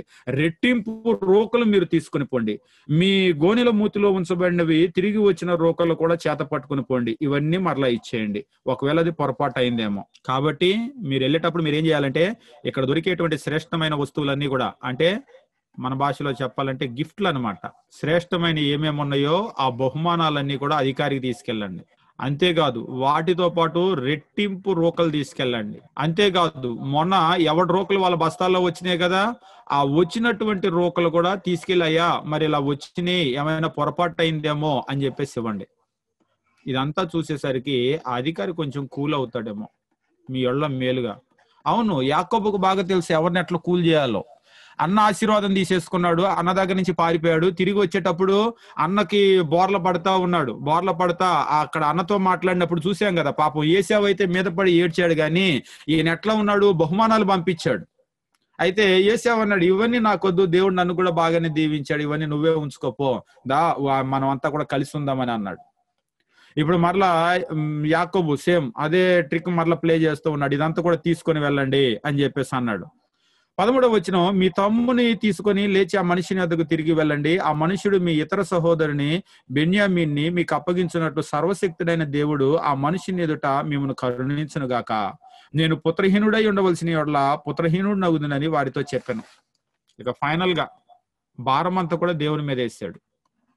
లేవండి, బయలుదేరండి, ఇక నేను బిడ్డలు లేకుండా మిగిలిపోవాలనుకుంటే బిడ్డలు లేకుండానే మిగిలిపోతాను అంటే. ఇప్పుడు ఈ మాట ఆయన ఎందుకు అనాల్సి వచ్చిందంటే, ఆల్రెడీ 12 మందిలో ఒకడు లేడు, 11 మంది. ఈ 11 మందిలో ఒకడిని అరెస్ట్ చేసేసాడు, 10 మంది. ఇప్పుడు ఈ 10 మందిలో 9 మంది వెళ్ళిన వాళ్ళు ప్లస్ బెన్యామీను. ఇప్పుడు మొత్తం బెన్యామీను కూడా వీళ్ళకి ఇచ్చి బయలుదేరుతున్నారు. ఒకవేళ గనక అక్కడికి వెళ్ళిన తర్వాత అందరూ అరెస్ట్ అన్నాడు అనుకోండి, బిడ్డలే లేకుండా పోతాను నేను ఇక పుత్రహీనుడిని అయిపోతాను. దారిలో ఏం జరిగినా, లేదంటే అక్కడికి వెళ్ళిన తర్వాత ఏం జరిగినా ఇక నేను పుత్రహీనుడిని అయిపోతాను. కాబట్టి ఇక ఆ దేవుడే నాకు దిక్కు అని దేవుడి మీద భారం వేశాడు. అంటే ఇదంతా కూడా యోసేపు చేస్తున్నాడు అనేది వాళ్ళు ఎవరికి తెలియదు. పాపం లోపల చాలా బాధపడిపోయారు. నిజంగా వాళ్ళ నాన్న అయితే ఆ తర్వాత మనకు అర్థమైంది యాకోబు పరిస్థితి ఎట్లుందంటే, యోసేపు చచ్చిపోయాడు అని భావించిన రోజు నుంచి ఆయన బాధపడుతూనే ఉన్నాడు లోపల. చాలా కాలం ఆయన తినకుండా అలాగనే ఉండిపోయాడు ఆ బిడ్డ కొరకు. ఇప్పటికీ కూడా ఆ బిడ్డ కొరకు ఆయన బాధ అలాగనే ఉంది. 15వ వచనం, ఆ మనుషులు ఆ కానుకలు తీసుకున్నారు, చేతిలో రెట్టింపు రోకలు తీసుకున్నారు, మొత్తం కూడా అక్కడికి వచ్చేసారు. అక్కడికి వచ్చేసిన తర్వాత 16వ వచనం, యోసేపు వారితోనున్న బెన్యామీన్ని చూసి తన గృహ నిర్వాహకునితో, ఈ మనుషుల్ని ఇంటికి తీసుకొని పో, ఒక వేట కోసి వంట సిద్ధం చేయి, మధ్యాహ్నం మందు ఈ మనుషులు నాతో కూడా భోజనం చేస్తారని చెప్పాడు. ఎప్పుడైతే బెన్యామీన్ని చూశాడో, బెన్యామీన్ని చూడగానే, వాస్తవంగా మీరు చూడండి, బెన్యామీన్ని తెప్పించటంలో ఉన్నటువంటి కారణం ఏమిటి అని చెప్పేసి కొంతమంది అంటారు. ఎందుకు ఆయన బెన్యామీని తెప్పించాడంటే, యోసేపు బెన్యామీను వీళ్ళిద్దరూ ఒక తల్లికి పుట్టిన వాళ్ళు. రాహేల్ అంటే అందరూ అన్నదమ్ములైనా కానీ వీళ్ళిద్దరూ ఒక తల్లికి పుట్టిన వాళ్ళు. ఎప్పుడైతే వాళ్ళ తమ్ముడు, ఇంకా చెప్పాలంటే సొంత తమ్ముడిని చూశారో, సొంత తమ్ముడిని చూసేసరికి ఇంటికి తీసుకొని వెళ్ళి భోజనం రెడీ చేయండి, వాళ్ళందరికీ భోజనం పెడదాం మనం అన్నాడు. ఈ తమ్ముడిని చూడాలని ఇదంతా. మీ తమ్ముడిది ఏంటంటే తయారు కదా, అందుకు ఒకరిని తీసి లోనేసాడు. ఒకరిని తీసి లోనేసి వీడిని దాన్ని నేను నమ్ముతానని, ఈయన చూడటానికి ఎట్లున్నాడో నా తమ్ముడు అని చెప్పేసి. ఎప్పుడైతే ఆ తమ్ముడిని చూశాడో, వాస్తవంగా ఆ తమ్ముడిని మనం ఇందాడు చూసాం, 17 సంవత్సరాలు అప్పుడు ఇల్లు వదిలిపెట్టి వచ్చాడు. ఇప్పుడు 40+ అంటే దాదాపుగా ఆయన ఇక్కడికి వచ్చేసి 13 సంవత్సరాలు దాటిపోయింది ఈ చిన్నోడిని చూసి. వాస్తవంగా ఈయన చూసినప్పుడు ఈయనకి మధ్యలో మీరు గనక గమనించినట్లయితే 13 సంవత్సరాల ముందు ఈ తమ్ముడి చిన్నోడు అప్పుడు చూశాడు. 13 సంవత్సరాల తర్వాత అంటే వీడు కూడా కొంచెం పెద్దోడే, ఒక 20+ వచ్చి ఉంటాడేమో. తీసుకొని వచ్చారు. తీసుకొని వచ్చిన తర్వాత ఇంటికి తీసుకొని వెళ్ళన్నాడు. వాళ్ళందరిని ఇంటికి తీసుకెళ్లారు. వీళ్ళు ఏమనుకుంటున్నారు, అందరిని ఇంటికి తీసుకొని వచ్చాడు, మొత్తం అందరి మీద కలిపి అందరినీ కూడా, ఈ ఇంటికి వెళ్ళారు కదా, ఇంటికి ఉన్నారు కదా, అందరి మీద కలిపి ఒకేసారి పడి అరెస్ట్ అంటే అంతే అయిపోయింది. ఆయన బహిరంగంగా మనల్ని పట్టుకోకుండా ఇంటికి తెచ్చాడు, ఏంటి అసలు అందరి మీద ఒక్కసారి పడతాడా ఏంటి అని వీళ్ళు అనుకుంటున్నారు. 18, ఆ మనుషులు యోసేపు ఇంటికి రప్పింపబడినందున వారు భయపడి, మొదట మన గోనెల్లో తిరిగి పెట్టబడిన రోకల నిమిత్తం అతడు మన మీద అకస్మాత్తుగా వచ్చి మీద పడిని మనల్ని దాసులుగా చెరపట్టి మన గాడిదలను తీసుకుంటకు లోపలికి తెప్పించను అనుకునేదే. వాళ్ళు ఏమనుకుంటున్నారు, ఎందుకు ఇంటికి తెప్పించాడు, అందరి మీద ఒక్కసారి పడిపోతాడు, పడిపోయి బయట ఉన్న మన గాడిదలు మోసుకెళ్ళటానికి వాస్తవంగా చాలా గాడిదలు వచ్చినాయి. ఎందుకంటే ధాన్యం మోసుకెళ్ళాలంటే మామూలు విషయం కాదు, దేశం నుంచి దేశం ప్రయాణం చేసి వచ్చారు. కాబట్టి వీళ్ళ ఆలోచనలో వీళ్ళు ఉన్నారు. అయితే కింద వచ్చిన వాళ్ళు కనుక మనం చూసినట్లయితే మొత్తం భోజనం రెడీ చేశారు. యోసేపు అధికారి కాబట్టి అక్కడి నుంచి మధ్యాహ్నం భోజనం టైంకి అతనికి వచ్చాడు. 26వ వచనం, యోసేపు ఇంటికి వచ్చినప్పుడు వారు తమ కాలు చేతిలోనున్న కానుకలు ఇంటిలోనికి తెచ్చి అతనికి ఇచ్చి అతన్ని నేలన పడి సాగిలపడరి. మరలా రెండోసారి, అప్పుడు మీరు చెప్పిన ముసలివాడైన మీ తండ్రి క్షేమంగా ఉన్నాడా అని అడిగాడు. అతను ఇంకా బ్రతికున్నాడా, మీరెవరో అన్నారు కదా మాకు ముసలివాడైన ఒక తండ్రి ఉన్నాడయ్యా అని, ఆ తండ్రి ఇంకా బాగానే ఉన్నాడా అని అడిగాడు. బాగానే ఉన్నాడా అని అడిగితే, క్షేమంగా ఉన్నాడా అని అడిగితే, అయ్యా నీ దాసుడైన మా తండ్రి ఇంకా బతికే ఉన్నాడు, క్షేమంగా ఉన్నాడని చెప్పి వంగి సాగిలపడ్డది. వాస్తవంగా కల్లో చెప్పినప్పుడు ఒకసారి ఆ పనులు వంగినాయి. ఇక్కడ ప్రాక్టికల్ గా గనక చూస్తే వాళ్ళు అడుగడుగునా వంగుతా ఉన్నారు. ఆయన అంత అధికారిగా ఉన్నాడు, మళ్ళీ వంగి సాగిలపడ్డారు.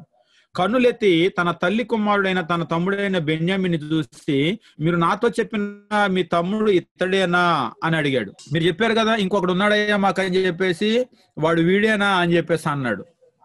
వాస్తవంగా ఈయనకు తెలుసు అంతా కూడా, అన్నల్నే చూసి గుర్తుపట్టాడు, అందరిని చూసి గుర్తుపట్టాడు. నా కుమారుడా, దేవుడు నిన్ను కరుణించునుగాక నేను. అప్పుడు తన తమ్ముని మీద యోసేపునకు ప్రేమ పొర్లుకొని వచ్చిన గనుక, అంటే మనం అంటూ ఉంటాం కదా, బరస్ట్ అయిపోయాడు. ఎప్పుడైతే ఆ తమ్ముడిని అన్ని సంవత్సరాల తర్వాత చూశాడో లోపల నుంచి ప్రేమ పొంగుకొని వచ్చేసింది, కన్నీళ్ళు వచ్చేసినాయి. వచ్చేసరికి త్వరపడి ఏడ్చుటకు చోటు వెదకి లోపలి గదిలోనికి వెళ్ళి అక్కడ ఏడ్చను. 31వ వచనం, ఏడ్చిన తర్వాత ముఖం కడుక్కొని తను అణుచుకొని భోజనానికి వచ్చి కూర్చున్నాడు. వడ్డించండి అని చెప్పేసి అన్నాడు. అయితే ఆశ్చర్యం ఏంటంటే, వీళ్ళు ఐగుప్తీయులు హెబ్రీలతో కలిసి భోజనం చేయరు. ఎందుకంటే ఈ హెబ్రీలు అంటే మనం చూసాం కదా, మందలు మేపుకునే వాళ్ళు, హేయమైన కార్యం అన్నమాట. 33వ వచనం, జ్యేష్ఠుడు మొదలుకొని కనిష్ఠుని వరకు వారు అతని ఎదుట తమ తమ ఈడు చొప్పున కూర్చుండేరు గనుక ఆ మనుషులు ఒకని వైపు ఒకడు చూచి ఆశ్చర్యపడరు. వాళ్ళకి ఏపిచ్చిన కుర్చీలన్నీ కూడా పెద్దోడు రూబేను, షిమ్యోను, లేవి, యోధా కరెక్ట్ గా ఏపిచ్చాడు అందరికి కుర్చీలు. అంతా వచ్చి కూర్చునేసరికి ఎవడు ఈడు చొప్పున వాళ్ళ కుర్చీలు ఉన్నాయి. అంతా చూసుకొని ఒకడు ముఖాలు ఒకరు చూసుకొని ఆశ్చర్యపోతున్నారు. ఇదేంటి కరెక్ట్ గా కుర్చీలు లేపించారు, ఎట్లా ఇది సాధ్యమో అని. మరియు అతడు తన ఎదుట నుండి వారికి వంతులు ఎత్తి పంపెను. బెన్యామీను వంతు వారందరి వంతుల కంటే 5 అంతలు గొప్పది. వారు విందు ఆరగించి అతనితో కలిసి సంతుష్టిగా తాగిరి. బెన్యామీనుకు బాగా పెట్టాడు. వాస్తవంగా ఆ తమ్ముడిని చూడాలనే ఒకరిని అరెస్ట్ చేసి కూడా లోనేయించింది ఈ తమ్ముడు కోసమే. ఈ తమ్ముడికి బాగా పెట్టాడు, అందరికీ పెట్టాడు, కానీ ఈ తమ్ముడికి 5 ఇంతలు పెట్టాడు. ఇక 44వ అధ్యాయము మీరు గమనించినప్పుడు 44వ అధ్యాయము 1వ వచనం నుంచి యోసేపు ఆ సహోదరుల్ని పరీక్షించటం. ఇక అక్కడ యోసేపు ఆ మనుషులు గోనెలు పట్టినంత ఆహార పదార్థాలు వాటిలో నింపి ఎవరి రోకులు వాళ్ళకి మళ్ళా పెట్టేశాడు. మీ తమ్ముడు వస్తే మీరు ఒకే కుటుంబం అని నాకు అర్థమైంది అన్నాడు కదా. తమ్ముడు చూశాడు, మరలా ఎవరి మూటల్లో వాళ్ళకి ధాన్యం రెడీ చేశాడు. రెడీ చేసిన తర్వాత ఆ ధాన్యం అంతా కూడా నింపేశారు, వాళ్ళందరినీ కూడా పంపించేశారు.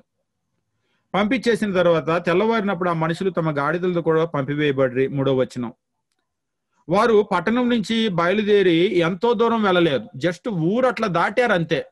అందరూ వాళ్ళు మొత్తము వాస్తవంగా 11 మంది బయలుదేరారు. ఎందుకంటే షిమ్యోను కూడా లోపల బయటికి తెచ్చాడు, వాళ్ళతో పాటు పెట్టారు. వాళ్ళతో పాటు పెట్టి అందరూ 11 మంది బయలుదేరారు. 11 మందితో పాటు వాళ్ళ గాడిదలు బయలుదేరినాయి. వాస్తవంగా ఎన్ని గాడిదలు అని చెప్పేసి మనకైతే చెప్పలేదు, కానీ 10ల సంఖ్యలోనే ఉండి ఉంటాయి. ఎందుకంటే ఇంటి దగ్గర ఉన్న వాళ్ళందరికీ కూడా ఆహారం ఇవ్వాలి. ఒకవేళ ఒక్కోసారి 100 కూడా దాటి ఉండొచ్చేమో, చాలా ఉండొచ్చేమో. వాళ్ళ గాడిదలు వాళ్ళతో పాటు ధాన్యము ఇదంతా తీసుకొని వాళ్ళు బయలుదేరుతున్నారు. బయలుదేరి జస్ట్ ఆ ఊరు దాటారో దాటలేదో అలాగా ఊరు దాటబోయే లోపు ఏమైపోయిందంటే 4వ వచనం, ఆ పట్టణం నుంచి బయలుదేరి ఎంతో దూరం వెళ్ళక మునిపే యోసేపు తన గృహ నిర్వాహకుని చూచి, నువ్వు లేచి ఆ మనుషులు వెంటబడి వెళ్ళి వారిని కలుసుకొని, మీరు మేలుకు కీడు చేయనేలా దేనితో నా ప్రభు పానం చేయనో, దేని వలన అతడు శకునాలు చూచెనో అది ఇదే కదా. మీరు దీని చేయటం వలన కాని పని చేసేదని వారితో చెప్పమనేను. అతడు వారిని కలుసుకొని ఆ మాటలు వారు చెప్పినప్పుడు వెళ్ళేసి వాస్తవంగా ఈ 11 మంది గాడిదలు ఇవన్నీ ఉన్నాయి కదా, వాళ్ళు ఏం చేశారంటే వచ్చేసి వీళ్ళని చుట్టుముట్టేశారు. వచ్చేసి అప్పటికే వాళ్ళు బెదిరిపోతా ఉన్నారు. ఏం జరిగిద్దో అని చెప్పేసి బిక్కుమని ఉంటా వాళ్ళు ఏమైపోయిందంటే మొత్తం వచ్చేసి చుట్టుముట్టేసి ఏం జరిగింది ఎందుకు అని చెప్పేసి అంటే, అసలు మీరు చేసినటువంటి పని ఏంటి అని చెప్పేసి అన్నారు. అయ్యా ఏం చేసామయ్యా మేము అని చెప్పేసి అంటే, మా యజమాని దేని వల్ల అయితే శకునం చూస్తాడో ఆ శకునం చూసేటువంటి గిన్నె మీరు తీసుకొని వెళ్ళిపోతున్నారు. మిమ్మల్ని వేగులు వాళ్ళు అని చెప్పింది మేము కరెక్టే కదా అని చెప్పేసి అన్నాడు. అయ్యా మేము అలా చేసే వాళ్ళం కాదు, నిజంగా మేము దొంగలం కాదు. కావాలంటే నువ్వు ఇప్పుడే ఇదిగో మీరు మాకు ఇచ్చిన ధాన్యం బస్తాలు అన్ని కూడా ఇక్కడే ఉన్నాయి. ఇంటికి వస్తే వచ్చామేమో గానీ అట్లాంటి దొంగ పనులేమీ మేము చేయలేదు. పోనీ మీరు అంటున్నారు కాబట్టి, మేమే తీసామని మీరు అంటున్నారు కాబట్టి మీరు అన్ని కూడా వెతుక్కోండి. అన్ని వెతుక్కొని ఎవరి దగ్గర అయితే దొరికిద్దో వాడు మీకు బానిసపోండి. ఒకవేళ మేము చేయలేదు, చేస్తే గనక ఎవరి దగ్గర మీ గిన్నె దొరికితే వాడు మీకు బానిస అయిపోతాడు, పోండి వెతుక్కోండి అని చెప్పేసి అన్నారు. వాస్తవంగా వాళ్ళ ధైర్యం ఏంటంటే వాళ్ళు ఆ పని చేయలేదు, దొంగ పని. సరే, వచ్చినటువంటి ఆ గృహ నిర్వాహకుడు కూడా వెతకండి అని చెప్పేసి అన్నప్పుడు 8వ వచనం, ఇదిగో మా గోనెల మూతులు మాకు దొరికిన యెడల రోకలు కనాను దేశంలో నుంచి తిరిగి తీసుకుని వచ్చితిమి. ఇదిగో నీ ప్రభు ఇంటిలో నుంచి మేము వెండైనా బంగారమైనా తీసుకొని రాలేదు. ఎవరి దగ్గర అయితే దొరికితే వాళ్ళు మాకు దాసులు అని చెప్పి మీకు దాసులు అని చెప్పేసి అన్నప్పుడు వాళ్ళు మొత్తం కూడా కింద పోశారు 11.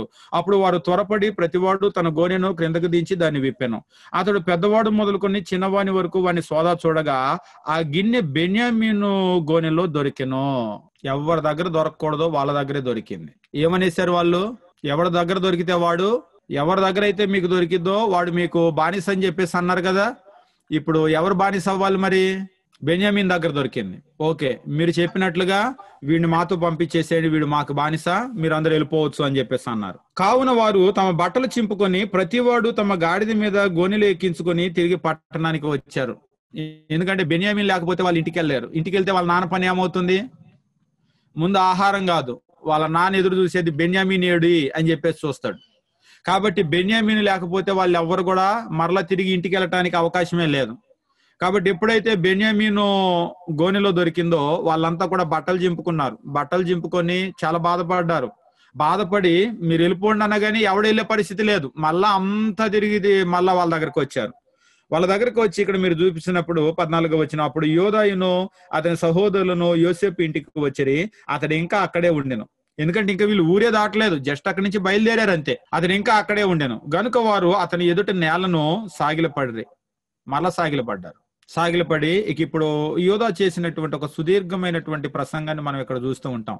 ఎందుకంటే యోధా ఎందుకు చేయాలి అని చెప్పేసి మీరు అడగొచ్చు. యోధా ఎందుకు చేయాలి అంటే ఇక్కడ యోధాదే బాధ్యత. మనం తెచ్చేటప్పుడు చూసాం. తెచ్చేటప్పుడు అక్కడ బాధ్యత తీసుకుంది ఎవరంటే యోధానే. ఆయన ఏమని అడిగాడంటే, నువ్వు ఆ బెన్యామీను మాతో కూడా పంపించు, నాది పూచి, మరలా నేను ఆయన తీసుకొని వస్తాను అని చెప్పేసి అనే కదా తీసుకొని వచ్చాడు. కాబట్టి ఇప్పుడు అక్కడికి వెళ్ళిన తర్వాత ఎవరిని అడుగుతాడంటే ఈయన్ని అడుగుతాడు. ఈయన్ని అడుగుతాడు కాబట్టి ఇప్పుడు యోధా ఏం చేశాడంటే, ఏలిన వారితో ఏమి చెప్పగలము, ఏమందుము, మేము నిర్దోషులమని ఎట్లు కనబరచగలము. అయ్యా ఏం చెప్తాము, ఎవరి దగ్గర దొరికితే వాడే బానిస అన్నాము, అయినా సరే మేము దొంగతనం చేయలేదు, మరి మా దగ్గర దొరికింది, మేము దొంగ కాదు అని మేము చెప్పలేము. దొంగ కాకపోతే నీ దగ్గరికి ఎట్లా వచ్చింది అని నువ్వు అంటావు. దానికి మా దగ్గర ఆన్సర్ లేదు. అందులో ఎవరి దగ్గర దొరికితే వాడే బానిస అని చెప్పేసి మేము అన్నాము, అదేమో మా తమ్ముడు దగ్గర దొరికింది. ఈ తమ్ముడు దగ్గర దొరికితే వీడిని వదిలిపెట్టా మేము వెళ్ళలేము. ఎందుకు వెళ్ళలేమంటే ముసలోడి ప్రాణం అంతా కూడా ఇదిగో వీడి మీదే ఉంది. కాబట్టి వీడిని గనక తీసుకొని వెళ్ళకపోతే ఆ ముసలోడి ప్రాణం దక్కదు. కాబట్టి ఇక మేము ఏం చేస్తాము అని చెప్పేసి కింద చెప్తూ ఉన్నాడు. 18వ వచనం, యోధా సమీపించి ఏలినవాడా ఒక మనవి ఏంటి అంటే, ఒక మాట ఏలిన వారితో తమ దాసుని చెప్పుకొనేము, తమ కోపం తమ దాసుని మీద రగులుకొనేవకము, తమరు ఫారో అంతవారు కదా, మీకు తండ్రి అయిన సహోదరుడు ఉన్నాడా అని తమ దాసులను అడిగినప్పుడు మేము ఉన్నాడు అని అన్నాం. అయితే ఆయన చాలా ముసలోడు, ఆయన ప్రాణం అంతా కూడా ఈయన మీదే ఉంది. కాబట్టి దయచేసి అయ్యా ఈయన మాతో కూడా పంపించు. ఈయన గనక పంపించకపోతే ఆయన అంటూ ఉన్నాడు, మీరు ఈయన్ని వదిలిపెట్టండి, ఈయన్ని వదిలిపెట్టి ఇదిగో కావాలంటే నన్ను పట్టుకోండి, నన్ను పట్టుకొని వాడిని పంపించేసేయండి అని చెప్పేసి అన్నాడు. పంపించేసేయండి అని చెప్పేసి అన్నప్పుడు ఆ కింద వచనాల్లో మనం చూసినట్లయితే అలాగ కుదరనే కుదరదు, ఎవడి దగ్గర అయితే దొరికిందో వాడే నాకు బానిస అవుతాడు, కానీ నేను మిమ్మల్ని అంతా కూడా పెట్టుకోను అని చెప్పేసి అన్నాడు. అన్నప్పుడు ఇక ఆ తర్వాత 32వ వచనము, తమ దాసులనైన నేను ఈ చిన్నవాడిని గురించి నా తండ్రికి పూటబడితిని, నీ యొద్దకు నేను అతన్ని తీసుకుని రాని యెడల నా తండ్రి దృష్టి యందు ఆ నింద నా మీద ఎల్లప్పుడూ ఉండును. కాబట్టి తమ దాసుడినైన నన్ను ఈ చిన్నవానికి ప్రతిగా దాసునిగా ఉండనిమ్ము, ఈ చిన్నవాణి తన సహోదరునితో కూడా వెళ్ళనిమ్ము అని చెప్పేసి యోధా అన్నాడు. అయ్యా నేను పూటపడ్డాను కాబట్టి వాడు దొరికాడు, దొరికినోడు దాసుడు అవుతాడు అని చెప్పేసి నేను అన్నాను. కాబట్టి ఈ చిన్నోడిని మీరు పెట్టుకోండి, అంటే ఈ చిన్నోడిని తీసుకొని చిన్నోడు బదులు నన్ను పెట్టుకోండి, ఆ మిగిలిన 11 మందిని పంపించేయండి, ఇదిగో నేను ఉండిపోతానని చెప్పేసి అన్నాడు యోధా. నేను ఉండిపోతాను అంటే 34, ఈ చిన్నవాడు నాతో కూడా లేని యెడల నా తండ్రి వద్దకు వెళ్ళనివ్వను, అపాయం ఒకవేళ వెళ్తే మా తండ్రికి ఏదన్నా అయింది, ఆ అపాయం మేము చూడాల్సి వచ్చింది అని చెప్పేసి అన్నాడు. అంటే 45వ వచనం, అప్పుడు యోసేపు తన యొద్ద నిలిచిన వారందరి ఎదుట తను తాను అణచుకున్న జాలక నా యొద్ద నుంచి ప్రతి మనిషిని వెలుపలికి పంపేయండి అని బిగ్గరగా చెప్పాడు. బిగ్గరగా చెప్పి 2వ వచనం, అతడు ఎలుగెత్తి ఏడ్చాడు. ఏడ్చినప్పుడు ఐగుప్తీయులు ఫారో ఇంటి వారు విన్నారు, ఏంటి ఇంత ఏడుస్తున్నాడు అని చెప్పేసి. అప్పుడు యోసేపు, నేను యోసేపుని, నా తండ్రి ఇంకా బ్రతికి ఉన్నాడా అని అప్పుడు యోసేపు తను తాను బయలుపరుచుకున్నాడు. వాళ్ళకి బయలుపరుచుకుని ఆయన చెప్తూ ఉన్నాడు, మీరేమి బాధపడాల్సింది లేదు, మిమ్మల్ని అందరినీ బ్రతికించడానికే దేవుడు ఒక పథకం ప్రకారమే నన్ను ముందే పంపించాడు, ఇక్కడికి ముందే పంపించాడు. కాబట్టి ఈ కరువు ఇప్పటితో అయిపోలేదు. ఇక్కడ చెప్తూ ఉన్నాడు 6వ వచనం, 2 సంవత్సరాలు కరువు దేశంలో ఉంది, ఇంకొక 5 సంవత్సరాలు వస్తాయి, మొత్తం 7 సంవత్సరాల కరువు ఇది. ఈ 7 సంవత్సరాల్లో ఇప్పటికైంది 2 సంవత్సరాలే, ఇంకొక 5 సంవత్సరాలు వస్తాయి. ఈ 2 సంవత్సరాలకే మీకు ఆహారం లేదని ఇన్నిసార్లు నా దగ్గరకు వచ్చారు. కాబట్టి మీరు మరలా రావటం పరిష్కారం కాదు. ఏం చేస్తారంటే అక్కడ ఉన్న వాళ్ళందరూ కూడా ఇక్కడికి వచ్చేసేయండి, మొత్తం ఆహారం అక్కడికి తీసుకెళ్ళటం కాదు, మొత్తం కూడా ఇక్కడికి వచ్చేయండి. ఇక్కడికి వచ్చేస్తే ఈ 5 సంవత్సరాలు మీ అందరినీ ఇక్కడే పెట్టుకొని నేను పోషిస్తాను, ఎందుకంటే నేను ఇక్కడ అధికారిగా ఉన్నాను, నేను ఆ పని చేయగలను, మీరందరూ కూడా ఇక్కడికి వచ్చేయండి అని చెప్పేసి వాళ్ళని పంపించేశాడు. పంపించడం కాదు, ఆయన పంపించేటప్పుడు ఏం చేశాడంటే బండ్లు కూడా తిరిపి పంపించాడు. ఐగుప్తు దేశం నుంచి అధికారి కాబట్టి అందరినీ ఎక్కించుకొని రమ్మని బండ్లు పంపించాడు. బండ్లు పంపించినప్పుడు ఇక 46వ అధ్యాయం వాళ్ళందరూ కూడా బయలుదేరి వాళ్ళు వచ్చారు. బయలుదేరి వచ్చినప్పుడు ఎప్పుడైతే వాళ్ళ మాట విన్నారో 46వ వచనం, అప్పుడు ఇజ్రాయేలు తనకు కలిగినదంతయు తీసుకొని ప్రయాణమై బెర్షెబాకు వచ్చి తన తండ్రి అయిన ఇస్సాకు దేవునికి బలు అర్పించెను. వాళ్ళు వచ్చారు. అక్కడి నుంచి వచ్చినప్పుడు వాళ్ళు చెప్పిన మాట ఏంటంటే, మనం ఇంతకు ముందు అధ్యాయంలో చివరి 27, 28 చివరి వచనాల్లో, అప్పుడు వారు యోసేపు తమతో కూడా చెప్పిన మాటలన్నీ అతనితో చెప్పిరి. అతడు తను ఎక్కించుకొని పోటుకు యోసేపు బండ్లు పంపినని చూచినప్పుడు వారి తండ్రి అయిన యాకోబు ప్రాణము తెప్పరిల్లాను. ఇజ్రాయేలు, ఇంతే చాలు, నా కుమారుడు యోసేపు ఇంక బ్రతికి ఉన్నాడు, నేను చావుకు మునుపు వెళ్ళి అతను చూచిదనని చెప్పాను. వాడు బతికున్నాడని చెప్పారు కదా, చాలు. అంటే ఇక్కడ ఒక మాట అంటున్నాడు చూడండి, ప్రాణము తెప్పరిల్లెను. అంటే అప్పటి వరకు ఆయన పరిస్థితి ఎలా ఉందంటే, ఒక్కొక్కసారి మీరు తల్లిదండ్రులను కనుక చూసినట్లయితే బిడ్డల్ని కోల్పోయిన తర్వాత పేరుకైతే వాళ్ళు బ్రతికే ఉంటారు, కానీ వాళ్ళ లోపల ఆ ఫీలింగ్, సంతోషం అనేటువంటిది ఉండనే ఉండదు. ఇప్పుడు యాకోబు పరిస్థితి కూడా, చాలా ప్రేమించిన బిడ్డ, పేరుకైతే బ్రతికే ఉన్నాడు కానీ ఆయన లోపల సంతోషం లేదు. ఈ మాటలో అది వ్యక్తపరుస్తూ ఉన్నాడు, ఆయన ప్రాణం తెప్పరిల్లింది. ఇక చాలు, నేను ఆయన చూస్తాను, చాలు, చూసి అక్కడే చచ్చిపోతాను అని చెప్పేసి ఇక మొత్తం బయలుదేరారు. 46వ అధ్యాయం మీరు చూసినప్పుడు వాళ్ళందరూ కూడా బయలుదేరి వచ్చేసారు. 27వ వచనంలో అంటున్నాడు, ఐగుప్తులో అతనికి పుట్టిన యోసేపు కుమారులు ఇద్దరు, ఐగుప్తునకు వచ్చిన యాకోబు కుటుంబం వారందరూ కూడా 70 మంది. మొత్తం బళ్ళు పంపించాడు. మొత్తము ఇక్కడ 70 మంది అని ఉంటుంది. కొంతమంది అంటారు, ఏమండి ఇక్కడ 70 అని ఉంది, క్రొత్త నిబంధనలు అపోస్తుల కార్యాల్లో 75 అని ఉంది అని చెప్పేసి అంటూ ఉంటారు. ఇది మీరు హోంవర్క్ చేయండి, అసలు వచ్చిన వాళ్ళు 70 మందా 75 మందా అని. ఆ తర్వాత 47వ అధ్యాయం మనం గమనించినప్పుడు, 47వ అధ్యాయము 1వ వచనం నుంచి చూసినప్పుడు ఆయన ఏం చేశాడంటే, వచ్చిన వాళ్ళందరినీ కూడా యోసేపు ఫారో దగ్గరకు తీసుకుని వెళ్ళాడు. ఫారో దగ్గరకు తీసుకుని వెళ్ళినప్పుడు ఫారో దగ్గరకు వెళ్ళి యోసేపు వెళ్ళి ఫారోని చూసి, నా తండ్రి, నా సహోదరులు, వారి గొర్రెలు మందలు, వారి పశువులు వాళ్ళందరూ కూడా ఇక్కడికి వచ్చారయ్యా, మరి వాళ్ళు ఇక్కడే ఈ దేశంలోనే బ్రతకటానికి వచ్చారు అని చెప్పేసి అంటే, ఫారో అన్నాడు, నువ్వే కదా అధికారివి, వాళ్ళకి ఎక్కడ బాగుంటుందో చూసి ఒక స్థలం కేటాయించు అని చెప్పేసి అన్నాడు. ఒక స్థలం కేటాయించు అని చెప్పేసి అన్నప్పుడు వాళ్ళందరూ కూడా అక్కడ చూసినప్పుడు గోషేను అనేటువంటి ఒక ప్రాంతము వాళ్ళ కేటాయించారు. వీళ్ళందరూ కూడా ఐగుప్తు దేశంలో గోషేను అనేటువంటి ప్రాంతంలో వాళ్ళు అక్కడ సెటిల్ అయిపోయారు. 47వ అధ్యాయం.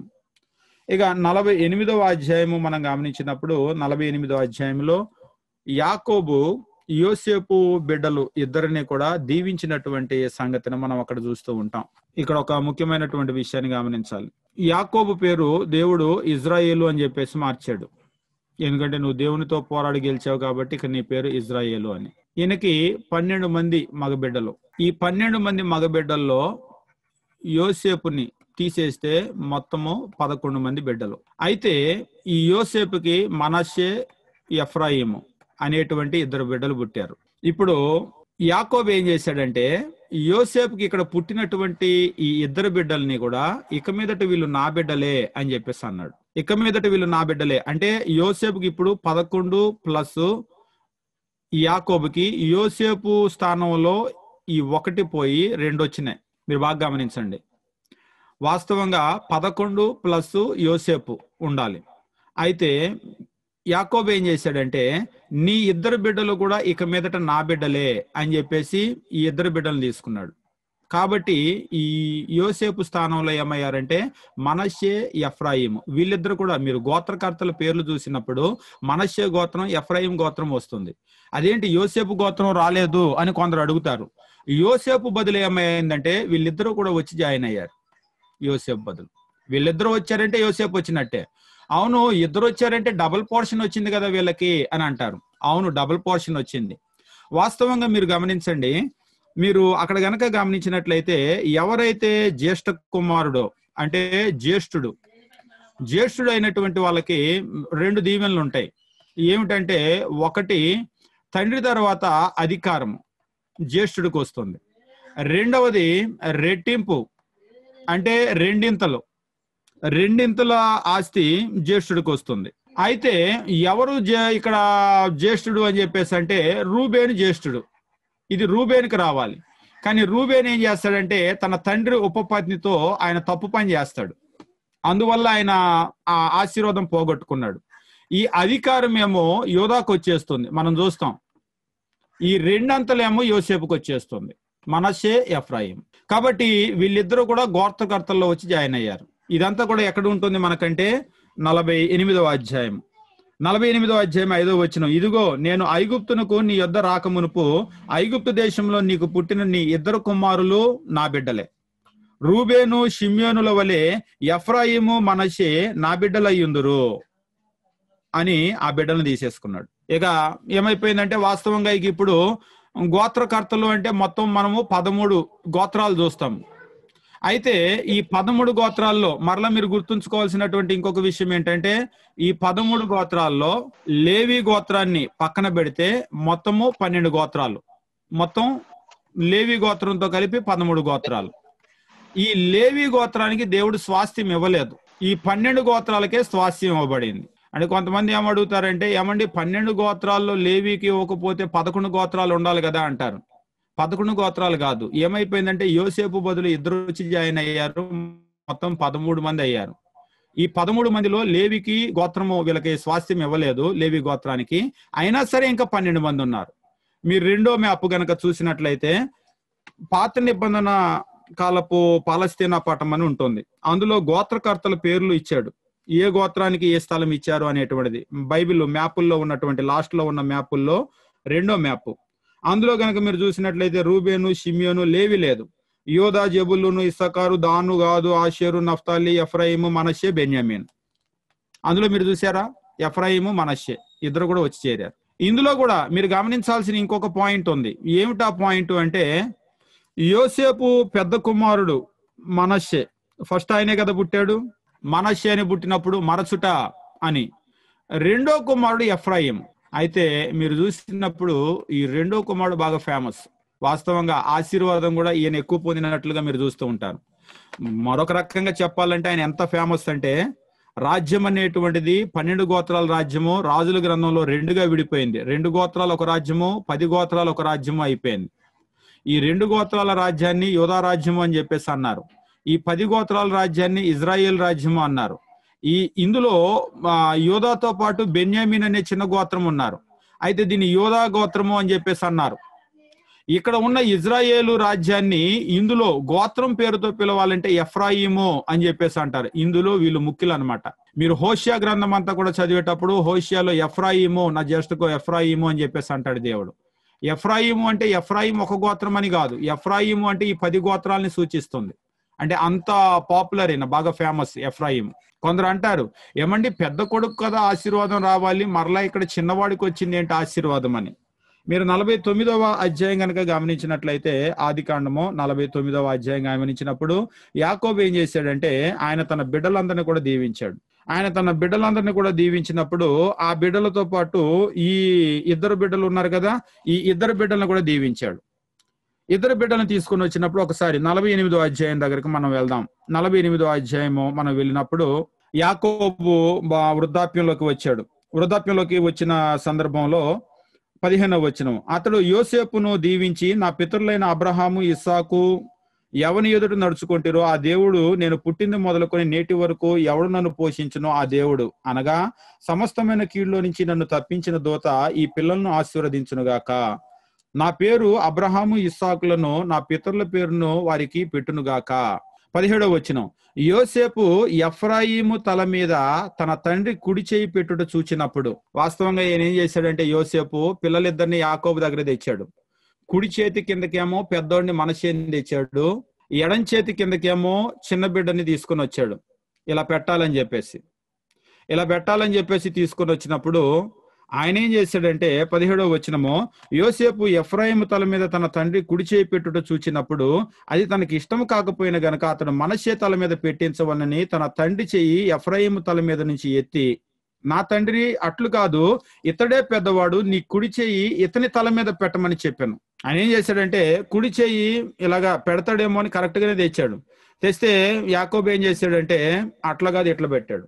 ఇట్లా పెట్టడము యోసేపుకి నచ్చలేదు. అయ్యా అట్లా కాదు, ఇట్టు పెట్టు, వీడు పెద్దవాడు, వీడి మీద పెట్టు అని చెప్పేసి అన్నాడు.